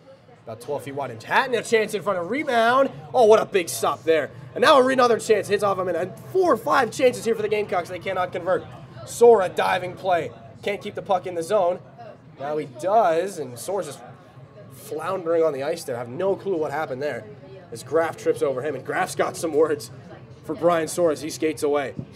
And that was about 6 or 7 rebounds off of that one just offensive attack, and we could have had a goal there, but it seems that Hatton just couldn't get enough mustard on that shot, and he just kind of lulled it into the crease. There's a lot of opportunities there. I can't imagine every single one of them found its way through to Joseph Warnicki. He made a couple of saves there, but again, some real quality chances down low for the Gamecocks, and it seems that if they want to score, that's how they're going to have to do it. And once again, Soar's now heading to the box. Not entirely sure why, but seems as though Ole Miss will have a power play. It might have been for tripping down on the ice when Soar was trying to play the puck. He spent about 40 seconds on that on his belly. Really, it was a good effort by Brian Soar to try and keep that puck in. I can't tell if he actually did keep it in originally. The boards kind of constrict our view there, but either way, the Gamecocks go back to the penalty kill. Just over 3 minutes to go in this period. Below the goal stripe, the Gamecocks will try to rim it back out. It's kept in the line by Lindhurst. They'll move it back down low. A shot coming out of the corner by Graff. Punched away by Jared Ward. The Gamecocks will try further. That puck skipping all the way back down the ice over the stick of Lindhurst and giving chase there. Wow. Nick Pizzo really turning on the Jets there. And hopefully he's going to continue that for the rest of this shift. Lindhurst now sliding it back down. Wow, what a pass between the legs of Jack Watson. A chance in front. Gamecocks shut that one down effectively and move that puck all the way back out to center. Giving chase is Hickman. Hickman almost whacking that puck off the stick of Lindhurst, but not in time. Now coming through center, Sullivan. Sullivan for Ole Miss shoots one just past the stick of Graff. Graff would have had a nice chance there to widen this margin to 2. Long shot on goal by Hickman, ably stopped by Warnicki. And we enter the final minute of this power play. Final 2 of this hockey game. Up ahead over center they come. It's Graff again. Graff wristing one off the skates. One of the Gamecocks picked up now by Hawkinson. Hawkinson's back short-handed. He's taken down, and they will have another penalty. The puck touched in the corner by Pellegrino. Hawkinson goes down. Another penalty is called, and we will have 43 seconds of a 4-on-4 yet again. And I think this entire game has been a 4-on-4, just one elongated 4-on-4. And it seems like the penalties have been, or the lack of penalties has made it go back to a 5-on-5, or to if another penalty makes it a 5-on-3. So it seems like 4-on-4 has been the norm today, and everything else has been kind of the outliers. Gray Irwin finds himself back in the box yet again tonight. He almost could have gotten kicked out for it might have been a play similar to the one last night. Again, we said earlier on, Gray Irwin received a game misconduct last night for elbowing against Florida. And he's taken some questionable calls tonight. That one tripping, not so bad, but a couple of real, almost dangerous hits. On this 4-on-4, Ole Miss controls. They shoot it up into the body of Jeffrey Kostrepski. Kostrepski's doing everything he can to keep that puck in the zone. Hatton's got his arms around Pellegrino. Pellegrino tumbles down and gives him a nice little poke with the stick. Now Kostrepski's got it. Back to the point, Cochran. Cochran's got a lane. He shoots one and just wide of the goal. Puck comes near on the... Ooh, wow, a chance there by Gray Curry. He shoveled that just wide. Kostrepski's got it. He shovels it on the backhand. Back over. Speared over to Grayson Curry. And again, given now to Kostrepski. Back to Curry winding and shooting one. A nice stick save again by Joseph Warnicki. Back now. Penalty over. Gamecocks on the power play. They'll work it down low. Some nice crisp passing here. A chance off the outside of the cage. Kostrepski couldn't get anything on it. He moves it back out. Soar, nice job by keeping it in. Now it's going to be a chance. Great defensive play by Grayson Curry. Would have been a clean breakaway for Cole Chatham. They work it back onto Soar now. Final minute of this period. Nice play there by Kostrepski. Kostrepski's shut down immediately. Now picking it up is Cochran. On the back end, a chance in front. Warnicki stoning Evan Hoey. Oh, Hoey almost got a nice stick on that. Almost trying to poke it through the legs there of the Rebels goaltender. That was about another one of the closest chances they've had right now when they had this essentially just a minute left in this power play, and they got to have something going. They have absolutely had no breaks coming off of it. And I don't know what their power play attack has been right now, but it doesn't seem like they've had any intensity to it at all. Yeah, absolutely. Offensive zone faceoff will be taken by Hawkinson. It's one, and now a chance in front for the Gamecocks. They can't come away with it. Now chipping it out, trying to skate through a bunch of players there. Great individual effort by Tommy Diver, excuse me. More Gamecocks colliding at center right, in the slot. And back ahead comes Powderly. Powderly's got it. He's to the goal, and a nice glove save again by Warnicki. And the official's got his arm up one more time. We'll have yet another penalty. He's not entirely sure who he's indicating. It looks like it might be Gatlin. Nope. The penalty box door opens and welcomes yet again Evan Hoey to its familiar confines. I think we had almost every single player on every single team have a penalty tonight. I can say there's double digits for both teams. I think I'm safe to say that that's been the case tonight with less than 30 seconds left in this period, and 30 seconds consequently left in what will now be a 4-on-4 once again. Yeah, it's been a very strange game on both sides for both teams. Again, as we said earlier on, Evan Hoey, the man in the box now. We'll skate 4-on-4 for the rest of this period. Just a few dozen seconds remain. Nice hit along the near side wall as the Gamecocks finally work it back out. Warnicki back to stop it. Now Ole Miss will just kind of kill some time. Maybe the end of the period. Now a breakout here. They'll come through with speed. Gerson has it on the far side. He'll take it down low. A chance in front. Goes right through the crease. And more players colliding after the horn sounds. At the end of 40. Fists are flying. At the end of 40, it's a 2-1 hockey game, and we're probably going to have more penalties. And now, the one thing to watch out for, players coming off the bench to go to the dressing room. Officials want to make sure that none of these players come off the bench and join the fray. And honestly, that's a little strange. I'm not used to seeing that. If there are things after the whistle, it's not really customary for the teams to head to the locker room before they are over. And I guess they finally sorted everything out. Both teams will head to their respective dressing rooms. And in a 2-1 hockey game, we've still got 20 minutes to play here between Carolina and Ole Miss. Alongside Jack Taylor, I am Dillion Clark. We're going to step aside for a minute here, but when we come back, we will have the intermission report here on the Capital City Sports Network, presented by SGTV.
All right, welcome back inside the Ford Ice Center here in Nashville for our second intermission report. Jack Taylor along with myself, Dillion Clark.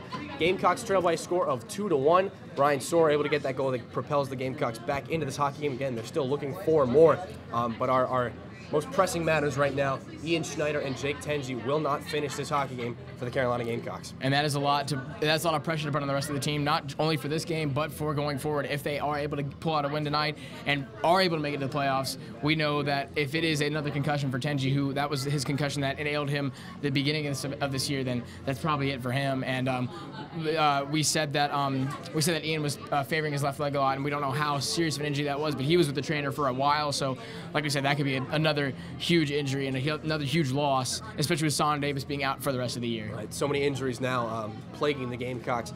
They're down now to just 16 skaters to finish this hockey game, and maybe even going forward for the rest of what would be the ACHA playoffs and even the game against Clemson in a couple of weeks. But we talked now about the play of Jared Ward. There are long stretches of play where he's been inactive or there's not a lot going down his way, but when called on, Jared Ward's played phenomenally. He has. He's been able to step into the challenge and do more than necessary, so I think that's a very good thing to see. That's one bright spot for these Gamecocks, and I think that when it comes down to it, I think he's the man that he has that mental fortitude to stay and to be comfortable behind in the net. Right now, 24 shots on 24 saves on 26 shots for Jared Ward right now. 29 shots for the Gamecocks. Just one of those squeaking in again that came off the stick of Brian Soar. And I guess the last thing we're gonna discuss is the bounce back of Jared Ward again from the game the other night against Kentucky, and really not just Jared Ward, but the bounce back from the whole team. Being handed a 9-4 loss like that, being knocked out of contention for the championship of this tournament, it's a significant blow to the mental state of a team. But I think head coach Alan Sarwat's has done a real great job of trying to keep everybody focused. Well, I think that what he said when he was coming off of the intermission last night, he said that he was telling his team to just stay calm, to stay intact, and that even though it was a big game, that they were still able to keep level heads and know that it's not as serious, or as to try to keep down the intensity and keep down the magnitude of this game. So I think that he's going to do a good job of that. Unfortunately, I think with how physical this game has become, I think it's going to only continue and be even more physical, and that might take away from the players' desire to keep it at a win. So I don't know how they're going to deal with that, honestly. So it'll be interesting to see. But I think we're going to be able to go. We're going to go to break real quick, and when we come back, we'll be back with the third period of this game.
All right, welcome back. We are just about to start the third period here at the SEC tournament in Nashville. Gamecocks trailing by just a goal, and they're going to have to contend with some more penalties. They'll skate again. I guess it's the favorite pattern tonight. They'll skate 4 on 3, but that really hasn't seemed to have as much of an outcome, as much of an impact on this game as one would usually expect. It's been a tight shooting, tight scoring, tight checking game, and we got to think that all things are going to point to the game continuing to be that way for the rest of it. Again, as we said in the intermission report, for those of you who did not see that, Captain Jake Tenji as well and Ian Schneider will not return for the rest of this hockey game. Schneider was favoring his left leg. He had extensive talks with the trainer. He will not return for the rest of this hockey game. And Tenji, after the collision in the defensive zone a while back, he stayed on the bench for a while, but Jake Tenji, we believe it's another concussion-related issue. We will not see him for the rest of this game. And that's just going to be a huge blow for this injury-ridden Gamecock team. As we said, they're down to just 16 skaters on the ice, and it's going to be a big impact for the rest of this game, of course, and as well as the rest of the season, depending on the outcome of this game. Absolutely. Nick Pizzo at center ice. He will take the face-off for the Gamecocks. He will face off against, as he has so many times tonight, Austin Graff, captain of this Ole Miss Rebels squad. Graff with 2 goals last night's affair. He may have an assist tonight. Haven't received official word on that from the penalty box. We will keep you updated if we receive any information on that. Graff will be flanked by Silk as well as Anthony Padula to start this penalty. They've taken more penalties down off the board, and they will try to sort some of that out. It seems to be a lot of confusion here. Is it just me, or a good amount of confusion for the while? I mean, right now there's 2. I don't know if there's just not a suspension in the base, but right now there's 2 Ole Miss Rebels sitting in the box, as well as 2 Gamecocks sitting in the box. And for the long time, or the good amount of this game, refs have just not been entirely aware of what is really going on. They haven't been 100% certain of any call that they've made. Well, I think the problem is there's so much going on. It is a lot to keep track of. And again, if you saw that huge melee at the end of the second period, minors were probably handed out left and right. But again, as Jack said, we only see 2 players in the box for each team. But right now, again, as we said, it'll be a 5 on 4 power play for the Ole Miss Rebels. Back ahead comes Silk now. Silk's going to have a chance right off the bat. Tries to center that puck. Padula couldn't handle it. Now it comes back over. Silk's got it. He's bodied off the puck by Cochran. Ole Miss continues to move it. They'll slide it back out. Fake shot there. Lindhorst shovels it back over down to Sullivan. Now back to Lindhorst. They'll play pitch and catch. Again it goes. Sullivan across the ice. A nice chance there. Captain Graff could not put that puck in the back of the net. Comes around. Sullivan has that puck poked. Oh, and a shot off the shaft of Nick Pizzo's stick and all the way back down the ice. And again, Pizzo giving it extensive chase. Some great footwork there by Nick Pizzo as Ole Miss winds this up with more speed from their own zone. Lindhorst puts on the brakes now, and that puck will come free and brought ahead by Graff. Graff now over the line. Graff centering pass, chipped off one of the sticks again. It looks like Dave Cochran. Dave Cochran's been an absolute rock on defense tonight for the Gamecocks. Ben Smith in checking deep. A great job there, almost creating a turnover.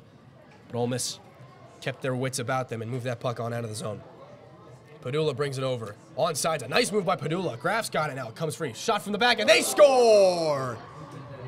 Fantastic moves from Padula, and it ends up on the stick of Gray Irwin, and on the back of the net it goes.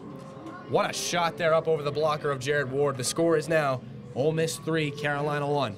And Padula with the nice moves, and also the good awareness from I believe it was actually John Gatlin, who saw the puck was coming his way, didn't want to get in the way, but it looked like he almost jumped and cleared over the puck, allowing it to sail into the back of the net. And that's just not the type of start you wanted to see for this period for the Gamecocks. Absolutely not. But if the Gamecocks want to have any sort of chance, they cannot let it get to them. When it comes to games like this, you can't let these things bother you. You just dig deep and you make the absolute most amazing effort you can. Glove down and held. Wow. Nice another quick shot there. From one glove to another. Quentin Humphrey gloves that puck down and rips one. Jared Ward equal to the task yet again. And again, that is right now his 24th save of the night on just 27 shots. Really not a bad night in net at all for Jared Ward. Not at all. Gamecocks bringing it ahead off the faceoff. Jem Hatton ahead now. Evan Hoey's bringing it through that right wing corner. A shot off the glove. It looked like Warnicki was going to keep that puck, but not this time. Gamecocks moved to the back end. Soar off a couple of skates. Backhanded into the zone down low. Kostrevsky. Centering pass. Hatton could not get a chance. Now the whistle blows, and we will have another penalty called. Not even 2 minutes into this period. I believe they're going to send one more player to the box. The official's not very clear on what's going on right now. Got to have a big meeting at center ice with all the Carolina players to see what's going on. Yeah, and it's going to be interesting to see how they go about this because, I mean, I didn't really see entirely what happened, and it just came right after the shot, and it doesn't seem as though... No, the referee had pointed at a player with his hand up high, indicating that there was a penalty. But nothing coming off of it, so... Nothing so far. Gamecocks control it. Pinched back in by Duncan Hickman. Hickman taking a check there, again from Quentin Humphrey. Standing at 6'2", 180. The hits from Humphrey will be felt very much so. Behind it goes Powderly. Chips it in front, a chance, and a nice save there by Warnicki. A couple more players tumbled down. Hatton a chance in front again. Nothing going that time. Ole Miss chips it up off the glass. A lot of players really trying to do that so far tonight, and it's been an effective strategy. Just get that puck high off the glass. Powderly was going to give Warnicki a chance to play that puck there. The puck comes free again behind the goal line. Ben Smith in. It's chopped off his stick, and Ole Miss will once more try to break that puck out. They go to the air, and the puck ends up all the way back down, now on the stick of Blake Drummond. No icing this time. He goes to the air again. They'll just throw this puck back and forth for a little while. Nice D-to-D pass in the own zone goes to Nate Sullivan. Sullivan now bringing it up ahead. Sullivan been an absolute force in this game for the Rebels. Behind the net, Ward stops it, leaves it off for Hickman. Almost a dangerous play there. As Hickman now moves ahead. Here's a chance for Kostrepski. In on a breakaway. Kostrepski stopped by... Wow, what a save by Warnicki. Kostrepski kind of trying with the... he was trying the hesitation, trying to show that he was going to go to the right side of the net and then load over to the left in a quick change, but he wasn't able to fool Warnicki as they, again, one of the biggest chances of the night for Kostrepski, the leading point scorer on the team, and just not enough on that play. But at least the one bright spot of this so far is that their offensive attack has seemed much more controlled. They're able to communicate well, and it's not as much pandemonium on the offensive side of the ice. Some silky mitts there displayed by Jeffrey Kostrepski, and Joseph Warnicki more than equal to the task yet again. Laying out, getting that right pad on the puck. He actually might have got some contact with the stick of Kostrepski too, which obviously is going to make it more difficult to put that puck in the back of the net. But either way, no goal on the play, and we will resume with 16:54 left in this period. Kostrepski denied on the play, but he will try to take at least a victory on this face-off, and they will get it. They'll win it back. Too far for Grayson Curry. Big chance there for the Gamecocks to try to get back in this hockey game. They're not going to give up that easily, though. Now coming through, Jem Hatton. Hatton with a nice individual effort. He's got the puck in the corner. Hatton moves it away from attacking player. They got 3 Gamecocks down low in that slot area. Now Grayson Curry pinches in. It's going to be a chance the other way. With speed comes Diver. Diver in over the line, dropping it off. Now a chance. Nice move out to the backhand, and that shot sent just wide by Brad Jones. Just past the stick, Grayson Curry spinning away from a check. Bit of a dangerous move in the defensive zone, but Curry played it well. Back down in it goes. Again, stopped by Warnicki. And now Curry brings that in off sides. Curry unable to hold that puck in on the line. And again, it seems to be pretty clear that that puck was coming out. A bit of another absent-minded play here from the Carolina Gamecocks. And you hate to see that at this point in the game. You don't want that to be what you revert back to. Keeping up that offensive attack and that controlled attack is what you want to see if you're Charlois. Absolutely not. The Gamecocks doing a great job getting shots here in this third period. Now a chance by Hoey. Hoey shoots one off a leg. That was a great chance there by Evan Hoey. Trying to get the Gamecocks back in this game. It's brought ahead now. Cole Chatham. Chatham hit by Nards-Licko. Chatham still got the puck. He centers it now. And almost a chance there. Wow. Big opportunity for Scott Harlan. Behind the goal again, it's controlled by Silk. Silk drops it off the boards. Chatham's got it. Pressured by Jack Watson. He'll play give and go. Now a nice chance in front. Picked up by Carolina. They're going to try to move it ahead with speed. As Hoey, at the end of his shift, just throws it right on goal. Off the mask. And we've got more from Brian Soar. And immediately coming to his aid might have been Evan Hoey. And you're going to have a slashing penalty here. This one, for sure, will be a penalty. We saw the official make the move. It's just a matter of who it is they're taking off. And it looks like it will be Silk. Silk for Ole Miss, headed to the penalty box. The Gamecocks will have 2 minutes to try and get this game into a 3-2 scenario. And from there, it's anybody's game. And with about 5.5, a little bit under that or over that, gone in this third period. This is going to be a very telling power play for the Gamecocks, almost the tone setter for the rest of the game, and maybe one of the opportunity they need to turn the tides in this period. Absolutely. 15:29 to go in this third period. A lot of room to work with out there on the ice. And the faceoff will be won. Ben Smith tries to fight for it. Smith will move it behind the goal. Powderly picks it up. He'll rim it back along. Ben Smith's going to try to pick it up. It comes through to Kostrepski. Kostrepski working the power play. Shoots one on goal. Chance in front. Knocked down. Hatton a chance. He couldn't put it in. Jem Hatton. Hatton's got it again. He goes to the backhand. Tries to center to Smith. It comes off a couple more skates. And nothing going that time. Soar's got it. Soar takes a stick down low. And now one up high. Soar's still on his feet, though. Puck wristed all the way back down the ice. Great clearing effort there by the captain, Austin Graff. Puck coming all the way back around, and Pellegrino hit by Jeff Kostrepski. Physicality in this game will not go away anytime soon. Ben Smith carries. Smith takes a hit there from Pellegrino, and Hatton will try to move it ahead.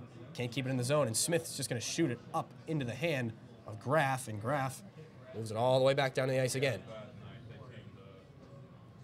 Soar circles back. Soar's going to break it out. Soar over the line. Gives it ahead. Powderly has it knocked off his stick, and now here comes Stoner.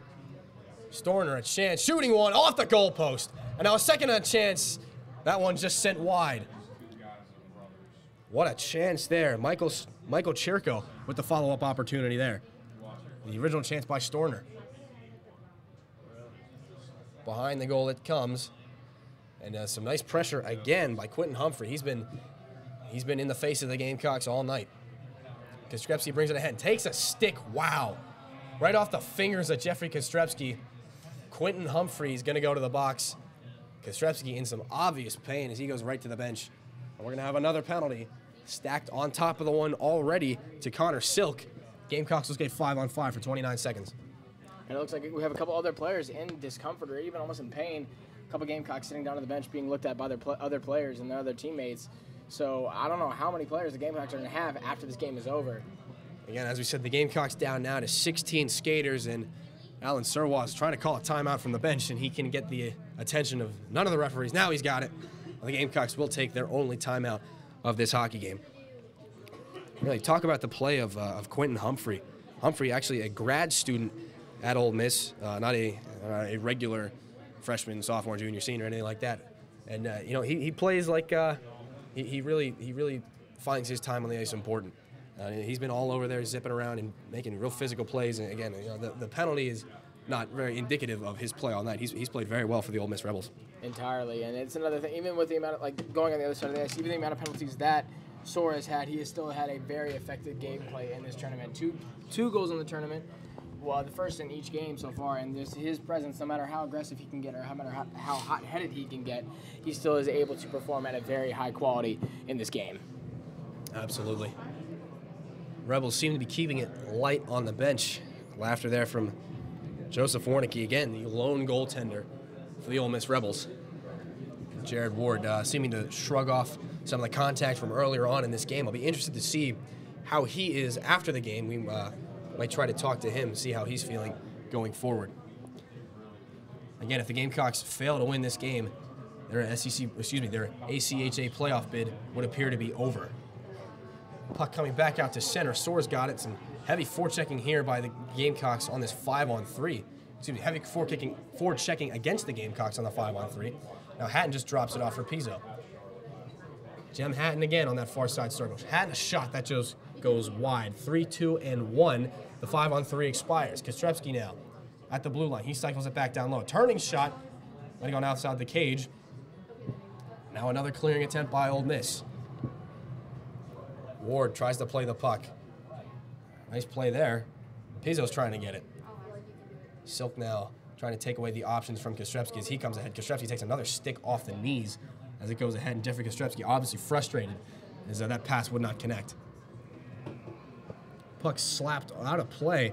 Probably went off one of the Gamecocks, and again, we'll have another face-off with 13:02 to go in the third period. Gamecocks trailing by a score of 3-1. But again, Gamecocks continue to outshoot the Rebels right now by 35-28, and that is a very high volume of shots. There have not been a lot of games this season where we've seen the Gamecocks get this many shots. Unfortunately, it's just quantity over quality at this point, as the scoreboard is the way it is at this moment. So hopefully they can get more some better quality shots coming up as they try to get back into this game. Absolutely. Here comes Curry with a chance. Curry moves to the backhand. Curry can't quite get a shot off. He's got a chance in front, trying to get it to Ben Smith. Smith hauled down. There's going to be an interference call on the play. They move it back to Jack Watson. Watson shoots one. Doesn't go to the front of the net. Watson's got it again. Ward's at the bench. They get the extra attacker on. Kostrevsky keeps it in. Kostrevsky moves it all the way over. A chance now, sliding now to try to take that play away. Watson in front. A shot goes on a couple of bodies, and now finally the Rebels will touch it up. And the penalty will be called. It's going to be another slashing call in front. I believe Gray Irwin's going to be the accused party again. No, actually, it's Silk. Silk returns to the penalty box for the second time in less than 5 minutes.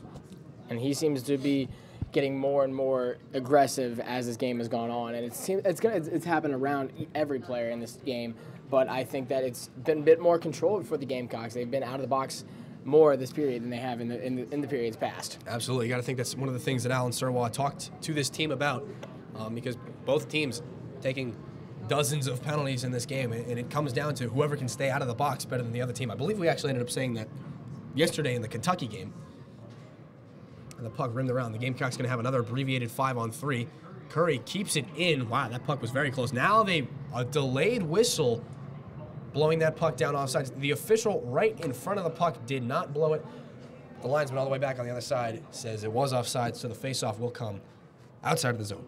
And that's just another killing blow for the Gamecocks in this 5-on-3. Excuse me. This is a prime opportunity to win this. And actually, it's not going to be a defensive area for the Gamecocks, but just right at the top of the blue line. However, this is something they need to convert on. Empty net down to our right. The Gamecocks have 6 forwards out. Questionable strategies from Alan Serwa, but it shows just how desperate the Gamecocks are to get a goal. I didn't realize it right away that the net was empty. Last time I saw something like this was when Patrick Waugh. Oh, a chance in front. They score! Ian Powderly puts it in. The leading rookie scorer's got another, and the Gamecocks draw within 1 goal. It's 3-2. And I think that's just off of having the empty net. And I think that was the perfect call for Serwa, because they had to be so aggressive coming off. They had another chance at a 5-on-3. They didn't convert the first time, and Serwa knew this was the moment he needed to gain the momentum, put it on their side, get a goal here. And I think that was the absolute right decision for Serwa. The gamble pays off in you would hope a 3-man advantage pays off. And what I was trying to say was the last time I saw something like that was when Patrick Waugh coached the Colorado Avalanche. He would pull his goaltenders with 10 minutes remaining in the game. And right now it seemed to pay off for both men. Powderly with an exceptional game so far tonight, and he finally sees it pay off in the terms of pucks in the back of the net. Bringing it ahead now, Hawkinson. Hawkinson chips it around his man. That's Nick Sullivan. Sullivan goes down. Hawkinson still got the puck. Pressured by, again, Quentin Humphrey. Puck comes free in front. 11:36 to go in this third period. The Gamecocks still on the power play. Now here comes Lindhurst again, and that puck whistled down offsides. Lindhurst is livid, absolutely livid with the officials right now. That play was blown down offside. Again, both teams will try to make some line changes. Lindhurst still staying in that zone. Unbelievable. He thinks anyway that play was whistled down offsides. And we just actually had Ian Schneider walk up behind us in street clothes and with that left leg in more pain, as you could see. So he obviously is done for the night and most likely done for maybe the rest of the season. Ben Smith's got it.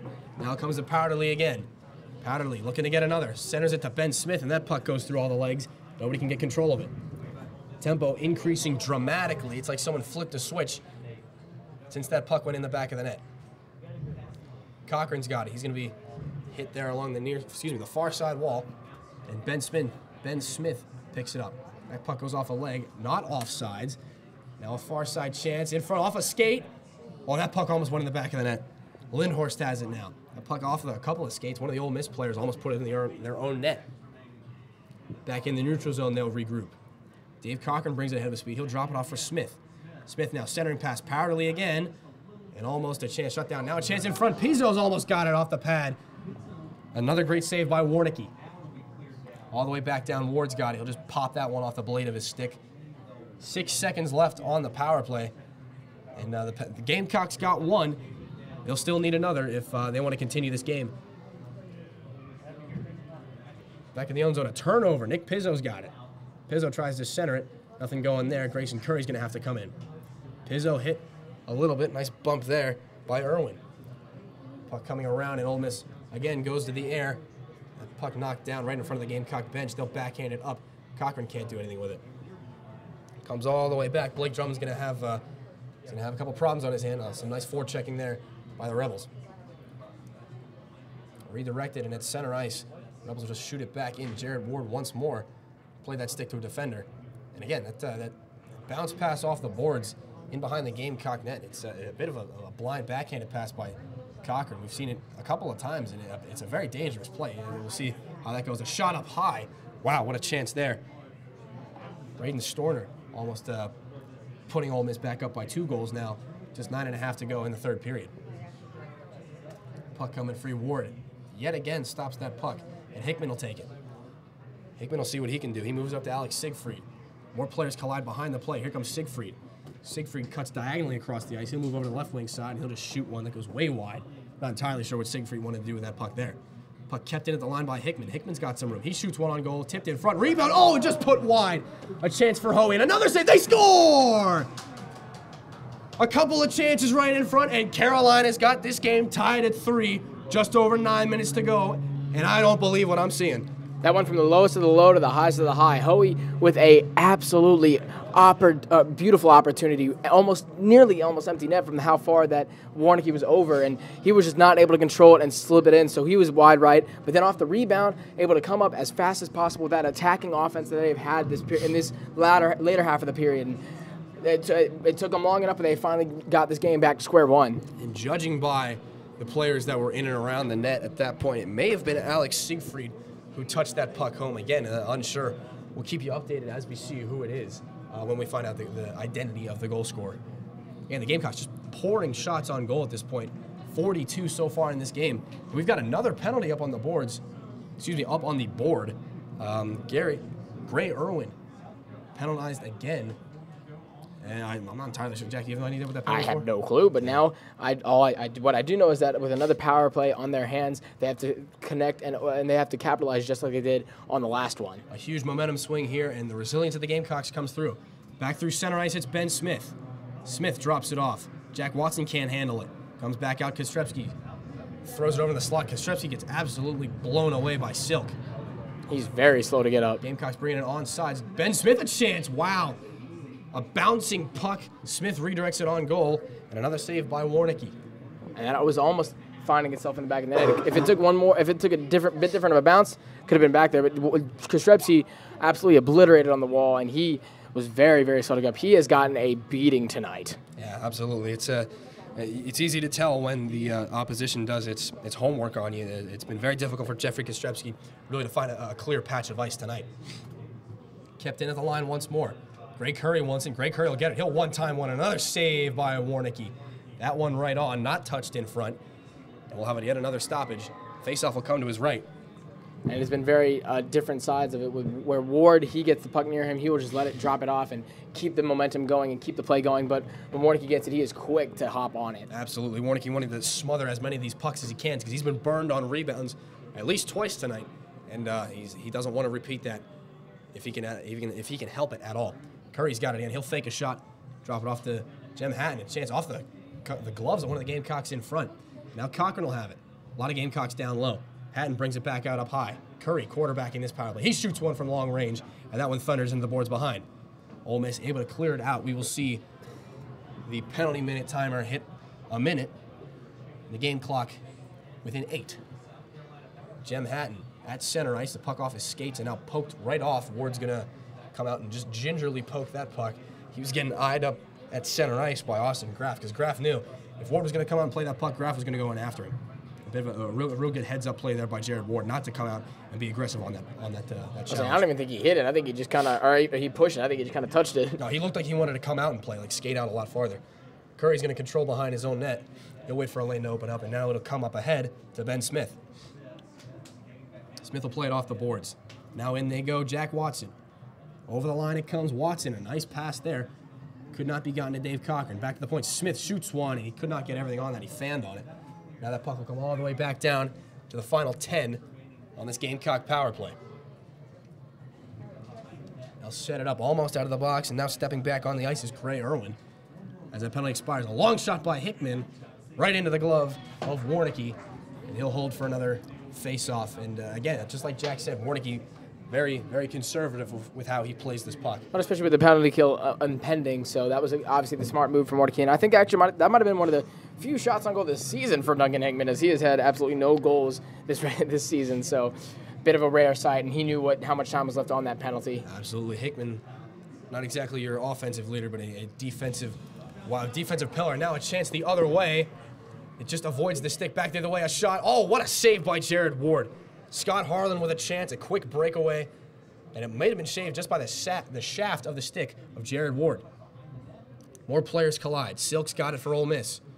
Silk back to the point, a shot. Irwin out of the box, off the top of the glass. Wow, that was an absolute bomb by Irwin. Behind the net it goes again. Hickman's got it. Hickman just plays it up and kept in by Irwin. Now bringing it ahead is Powderly. Ian Powderly in a tie game. Bringing it into the slot. A chance in. Oh, chance off the. Oh, what a pad save there. Chance off the leg of Warnicki. The Gamecocks are getting close. Chatham bodied by Hickman, and Hickman got the worst of it. Now behind the net, Ole Miss controls. In front, receiving a couple of stick whacks there from Hickman. And you got to see, oh boy, with the way these players are not controlling their sticks, you might see a penalty pretty soon. More players collide on the far side boards. Nobody can move the puck. The official will probably blow it down soon. Maybe. Nope, puck still comes free. We're going to keep going. Long scrum. We're going to keep going here. Controlled at the point, right outside those curling circles. Very Nashville-themed curling circles here at the Predators practice arena. The puck out of play. We're going to rest in a breather here with 5:40 to go in the third period. A recently tied game. And the Gamecocks, it's a different Gamecock team right now. It is, and Blake Drummond is breathing a huge sigh of relief after this is happening, because he got tripped up, allowing that nearly basically one on nothing for Ole Miss. And thank goodness that Ole Miss player he put it too high. He was trying to put it upstairs, but he just went way high, and it's still an even game as of now. Behind the net, Nardzliko fires it up the wall. Can he get it out, though? No, he cannot. It'll take a secondary effort by Brian Sore to chip it ahead, and just past the stick of Pizzo, it'll go wide. Again, nobody has updated the goal sheet from the penalty box or from the SEC, so we do not know the identity of that third goal scorer. I'm going to go on a limb here and say it was Jack Watson, though. My informed guess, my educated guess, and as ahead comes Kostrebski. Tries to slide it across, and now it'll be brought back the other way by Castanello. Castanello will have to settle for a puck in the corner rather than a shot on goal, as he pressures Nardzliko for a goal. Now the puck comes right out in front. More players, a couple of Ole Miss players got tied up in front. They ended up tripping each other. Now it's going to be a 3-on-2 back the other way. Hatton now dropping off to Sore, a shot right into the glove. And Brian Sore puts his hands over his head in frustration. And you can see if there's a guy that wants to win on this Gamecock team, it's Brian Sore. And I think that's a very big understatement. He is one of the most passionate and emotional players on this team, and you could see it in his body language after that. It wasn't the closest of opportunities or the best of chances, but still one that he thought he could put away. Absolutely. And with that shot from Brian Sore, the count now for Carolina, 46.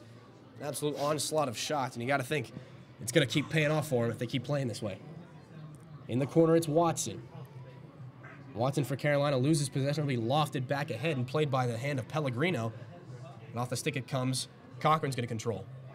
Cochran off that big Bridgestone logo in behind the ward of Jarrett Ward.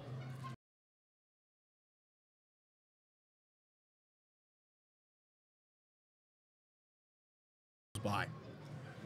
At center ice, Curry's going to fire it back in, not before taking a bit of a heavy hit, albeit unstructured hit from Anthony Padula. Puck coming ahead. It'll be an icing, and it just goes wide of the net of Jarrett Ward. And absolutely furious on the play is Padula. He's going to argue with the official. He does not think icing is the call. And we have the players passing each other. We've got more words from Jack Watson and Anthony Padula. And Sirwa is just waving to as many players as they can. Please get off the ice. We don't want any extracurriculars occurring during this icing or after this icing call. Really just a great job by Carolina in this third period to keep their tempers, keep their heads. And again, I would say the same for Ole Miss. We've seen a significant drop-off in penalties as this third period progresses because, maybe these two teams are starting to realize the importance of this game, at least for Carolina. Brought ahead by Pellegrino down that right wing. He shrugs off a check from Cochran. Cochran again comes now back after Pellegrino.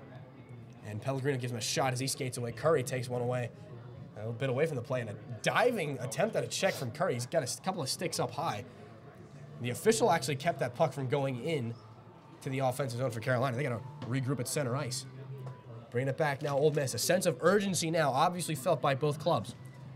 Ahead now, Whining, firing, and a big glove save by Ward. And a rebound poke just wide. Secondary attempt there. Braden Storner almost put that puck in. And a big hitter on the far side wall. We got a broken stick. And now they're going back. It's Irwin again. He's going after the game. He's got him on the ground. Wow. Punches being thrown. An absolute explosion of a hit. Hickman and Irwin again coming together. Those two have been at each other's throats all night. And Irwin just put... He came in with bad intentions. He was not letting Hickman up. Put him on the ground and just started wailing at his head. He had his stick on his chest or neck, making sure he would not get up. And I can't imagine how much we'd see him, how much more we'll see him this game. Both players are okay. It looks like Irwin's going to be taken to the box for who knows how long. It might be a 10-minute misconduct penalty, but it'll be a very big. No matter what happens, the outcome will be very, very big, and it'll be very impactful. Is what I meant to say. His stay in that penalty box will certainly not be brief. And Alan Surwa having more discussions with his team. Alan Surwa is a guy that looks very calm, I would say 95% of the time. The other 5% is when he's having a very in-depth discussion with the officials. But well, for the majority of the game, he's been swinging around a coffee cup as he's been just sipping on it the whole game, and he put it down now. But I mean, it just showed he was very nonchalant this entire game, and I think that's a part of his presence and a part of his character. Absolutely, you got to think when you're on a team with Alan Surwa behind your bench, it gives you a certain sense of calm and relaxedness. Well, I think it's pretty contradicting to the play and the characteristics of his team and how aggressive they can be and how passionate they are. It makes you wonder if the Gamecocks had a more fiery coach, how the play of these players would be on the ice. I don't want to imagine that. That would certainly be interesting to see, at least for a period or two. More discussions at center ice between Ole Miss captain Austin Graff and looks like Nick Pizzo for Carolina. And now it seems that Hickman will be going to the box as well. And that is very... I don't agree with that at all. I think they maybe just got...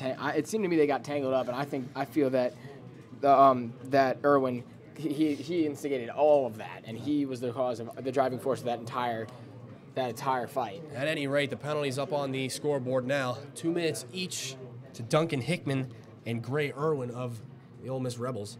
And I think with the scoreboard the way it is and the importance of this game for both teams, I think that is the wrong call. I think that is somewhere where the refs have slipped up. Well, at any rate, that's what we got. You got to deal with the hand you've been given. It'll be a defensive zone faceoff for this 4-on-4. Kostrepski able to win it, and he'll fire that puck all the way around just past the stick of Soar. Comes to Lindhurst of Ole Miss, and now a shove there. Cole Chatham goes down behind the play, and now a chance in front. Jared Ward nabs that puck out of the air. A long-range shot from Lindhurst. And nobody in front to screen or deflect that puck. Pretty easy save for Jared Ward. And the biggest issue now is that Hickman, one of their best defensive players, is off for at least for more than half of the rest of this period, which is going to be a big wall to climb or a big obstacle to surpass for the Gamecocks. Right off the face-off, a chance from Chatham and a couple secondary opportunities. We got another player in the net. More players grappled up with each other. Literally inside the Carolina net. Not a lot of room to maneuver in there. It's got to be an interesting fight. It takes cage match to a whole nother level. More of a net match, I think you could say. But who knows? It seems that they were both it seems that Ward was not letting him up, and he again it looked like he was holding his head for a bit. Absolutely. And as my joke sails far over the head of Jack Taylor, we will regroup for a defensive zone faceoff here with 3:09 to go in the third period. It's not that it sailed over my head. I just chose to ignore it. Okay, Jack. Kostrepski's going to go against Cole Chatham again for this faceoff. The official very specific as to how the players should line up. Now Kostrepski's been waved out. Stepping in to take it now and winning it, Jem Hatton. Soar takes a hard check in the corner. Soar's a physical player. And the puck comes free, just leaks through Harlan, and it'll come out of the zone. Minute and a half to go on this 4-on-4. Just under 3 minutes to go in regulation. And the score stands right now tied at 3. Coming up through center, Lindhurst goes around a couple players. Lindhurst got some speed. He pulls up. Walks through the slot, a shot goes just wide. Big chance by Lindhorst. And he'll walk it back in. Kostrevsky loses his stick, lofted all the way out and into the netting from the defensive zone. Again, as we learned from experience, that is not a penalty at the college level for delay of game. But it again, will, the face-off coming back in Carolina territory. It will put it as a defensive face-off, and I think that as Kostrevsky leaves, you could see how annoyed he was with the ref that he got waved off. He, like we said before, he has been one of the Gamecocks' best players in the face-offs this entire season. Absolutely, he's going to be opposite Pellegrino right now. Anthony Pellegrino, extremely physical tonight, unable to win that face-off, but Pellegrino picks the pocket of Powderly. How's that for alliteration? They come together, a hard check there by Narzlicko on Pellegrino. And coming away with the puck again is Powderly. Now Pellegrino takes it again, and now we've got more hits, more punches, more cross checks, more penalties. I think it's a cross check on Nick Narzlicko. Narzlicko. Hockey players have awful names. I'm sorry. So many syllables and letters. Nick Narzlicko heads to the box, and it'll be again 4-on-3 for 53 seconds. Might be one of the most important penalty kills for the Gamecocks this entire season. Absolutely. It's literally the fate of their season can hinge on the last 2 minutes and 20 seconds of this hockey game. I mean, two of their most defensive and most aggressive players off of the ice. It's going to be interesting to see how they handle this. Back to the point it comes. Walking it in down low is Sullivan. He'll give it off. Now looking back to the point, Lindhorst. Lindhorst fires one from long range and a save right on. Jared Ward absorbs that one. And now Ward has changed his mind to being more conservative and constricting and controlling this puck instead of just throwing it out there and keeping the game going. Absolutely.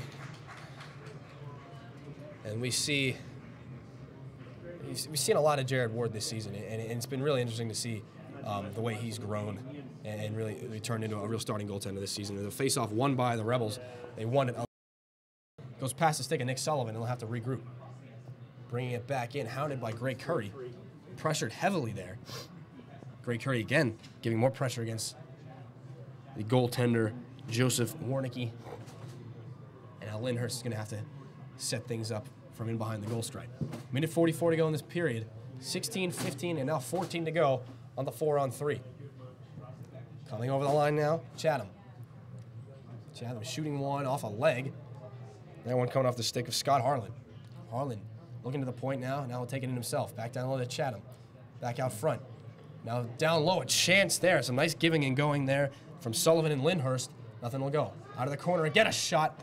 Another broken stick by the Gamecocks. They'll just have to settle to kick it out almost. Real nice play there by Cochran.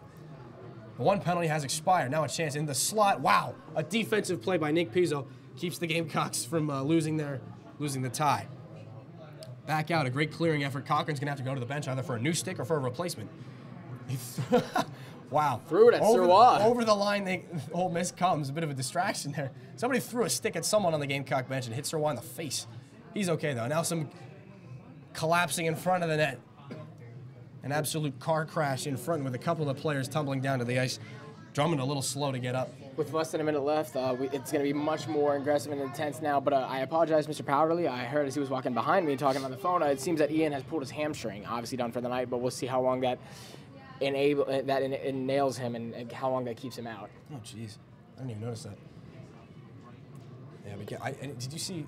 It was just like an orange flash on the Gamecock bench. It flew up in the air, and Sirwa about dove out the way. He took a nosedive into the stand. I hope he's okay. We've got enough injured Carolina players. We don't need an injured Carolina coach. It'd be fitting if he followed suit. They keep it in. It's going to be Silk again. A long wrist shot goes off a leg over the netting and caught by one of the players in the Congression of Junior Predators down there. And it would be fitting that, we have, with all the stoppages of time we've had in this game, that within the last 45 seconds we have multiple stoppages of time. Yeah, 37.4 to go here in the third period of a tie hockey game. And the Ole Miss Rebels find themselves on a power play here. It will expire in 17 seconds, but if they can get the offensive zone faceoff, which they do not, great job by Carolina to keep that defensive faceoff away from them. And tumbling down to the ice, we got another penalty. And Brian Soar again taking down Nick Castanello. Who else would it be? Soar's going to take a hike to the box yet again. And, that is just the absolute worst time for that to happen. Now I believe 85-plus minutes in the penalty box this season, and at least double digits in this tournament. And as passionate as he is and as aggressive he is, that is a careless mistake that you cannot make with 28 seconds left in the game. Now the Gamecocks will go down by 2 for 8 seconds. We have another stoppage in play. It looks like the Rebels will call a timeout here. And assistant coach Phil Jacot will have a discussion with his players on how to get a late lead here. And I think it also benefits the Gamecocks and Sirwa. Sirwa will need to discuss with his team to figure out how they will, again, and I said, I stand corrected now because I believe that their last penalty kill was their most important of the game. This will be the most important penalty kill, arguably, of their entire season. And it's going to be a huge obstacle to overcome if they are going to keep the score at least even. Absolutely. We can never predict anything in a game, and I don't think anybody could have predicted this kind of a hockey game. It really has been a game of the highest highs and the lowest lows, like you said. It looked like things were done in that second period, but the second that puck was put into the back of the net for the Gamecocks' second goal, things really seemed to turn around. And they tied it up just, I think, a minute and a half, 2 minutes later. And just absolute fantastic resilience shown here by the Gamecocks here in this 5th place game. And now as they line up for the face-off once again. And we have just confirmed that it is, and the Florida-Georgia game has started up, and it is 2-0 Florida within the first period. So that's a big lead for them to grab against that number 1 ranked Georgia team. Florida trying to knock off last year's SEC champions as the puck comes back now to Storner. Storner's going to walk in. Back down low they come. Gamecocks are having some trouble changing lines. They dive back onto the bench. They back to the high slot, a shot, and a broken stick. I think Ward saved both the stick and the puck. What an absolute display of goaltending by Jared Ward. And there seemed to be some extracurriculars that were brewing after that, but refs quick to stop that. And again, another stoppage of time with 11.3 seconds left in this game. You got to think every one of these players gripping their sticks just a little bit tightly. Nobody wants to be the one that makes that mistake. It gives the other team a 4-3 lead here. And as we approach overtime, everybody's got to be a little on edge. Storner shoots it from long range, and he scores! Oh my goodness, Braden Storner has given Ole Miss a 4-3 lead with 7.5 to go. A power play goal that Jared Ward never saw. Coming off of about a second after the face-off, almost a one-time. It looked like a one-timer slap shot, and it seemed to. I watched that puck soar into the net. I don't know if Ward didn't know it was coming, wasn't looking that way. It just didn't seem like he was able to react quick enough, and that puck got a clean break into the back of the net. It was a very, very slow shot. I think on any other event, Jared Ward would have stopped that, but he did not see it. Ward now coming to the bench. The Gamecocks will get the extra attacker out, but since there is a we got 7 Gamecocks now on the ice. Hatton's gonna have to go back to the bench. Jeffrey Kostrepski's gonna be the extra attacker with 7.5 to go. They'll chip it back in all the way down. It'll be stopped again by Warnicki. 2.5 to go. We've got more shoving and more cross checks up high. Paddley's getting involved, and at this point, the score doesn't look like it's gonna change. So I'm going to assume that they're gonna start sending players to the box for limited infractions just to make sure nobody gets hurt.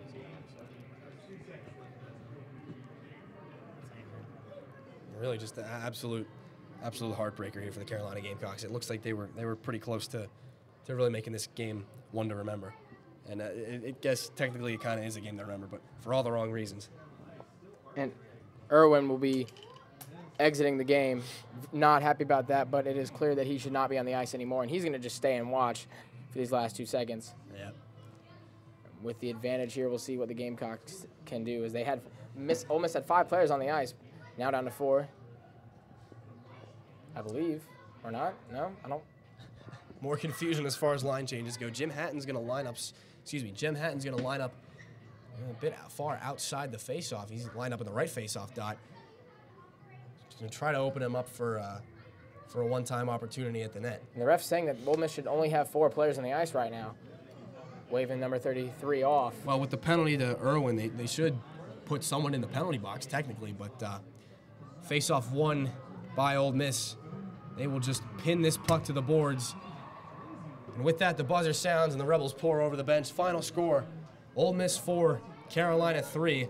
And with that loss, it looks like our last game of the season will come against the Clemson Tigers. just next week. And an absolute heartbreaking end to this game after getting back up into even footing and allowing the score to beat and getting the score 3-3. Just the 2 penalties and it just the worst way that the Gamecocks could have ended this game. Yeah, absolutely. As the players line up at center ice to exchange handshakes, it's always interesting to see that after such ferocity between these two clubs. It's good to see some sportsmanship, and that's hockey players for you. Surprising to see it, but especially with the way that we've seen the body language and the way the frustration these Gamecocks have had against these their opponents. Alongside Jack Taylor, my name is Dylan Clark. We're going to step aside, and when we come back, we will have the post-game show recapping this game here, the 5th place matchup at the SEC tournament from Nashville, the Gamecocks' final game of the tournament. So we'll step aside for a moment. When we come back, we'll bring you all that information as much as we can on the injured Gamecocks and the recap of tonight's game. You're watching the Capital City Sports Network, presented by SGTV.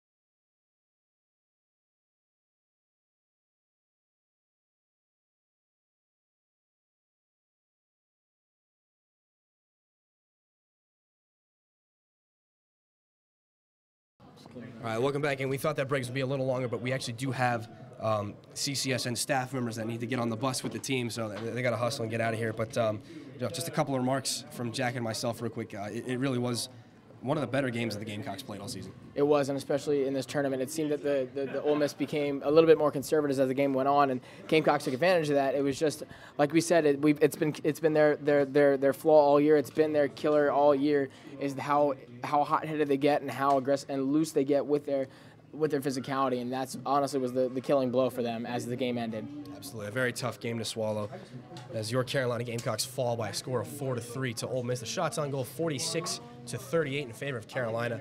Again, the score once again is not indicative of the way the Gamecocks finished this game. Again, a very tough one to swallow. But for all of us here at CCSN, Brandon Alter, Mike Waddell, our technician Vince, D'Angelo Stevenson, and alongside Jack Taylor, I am Dylan Clark. We thank you for joining us on our coverage of this SEC tournament from Nashville. We will return next week against Clemson. And until then, good night, Carolina. Forever to thee.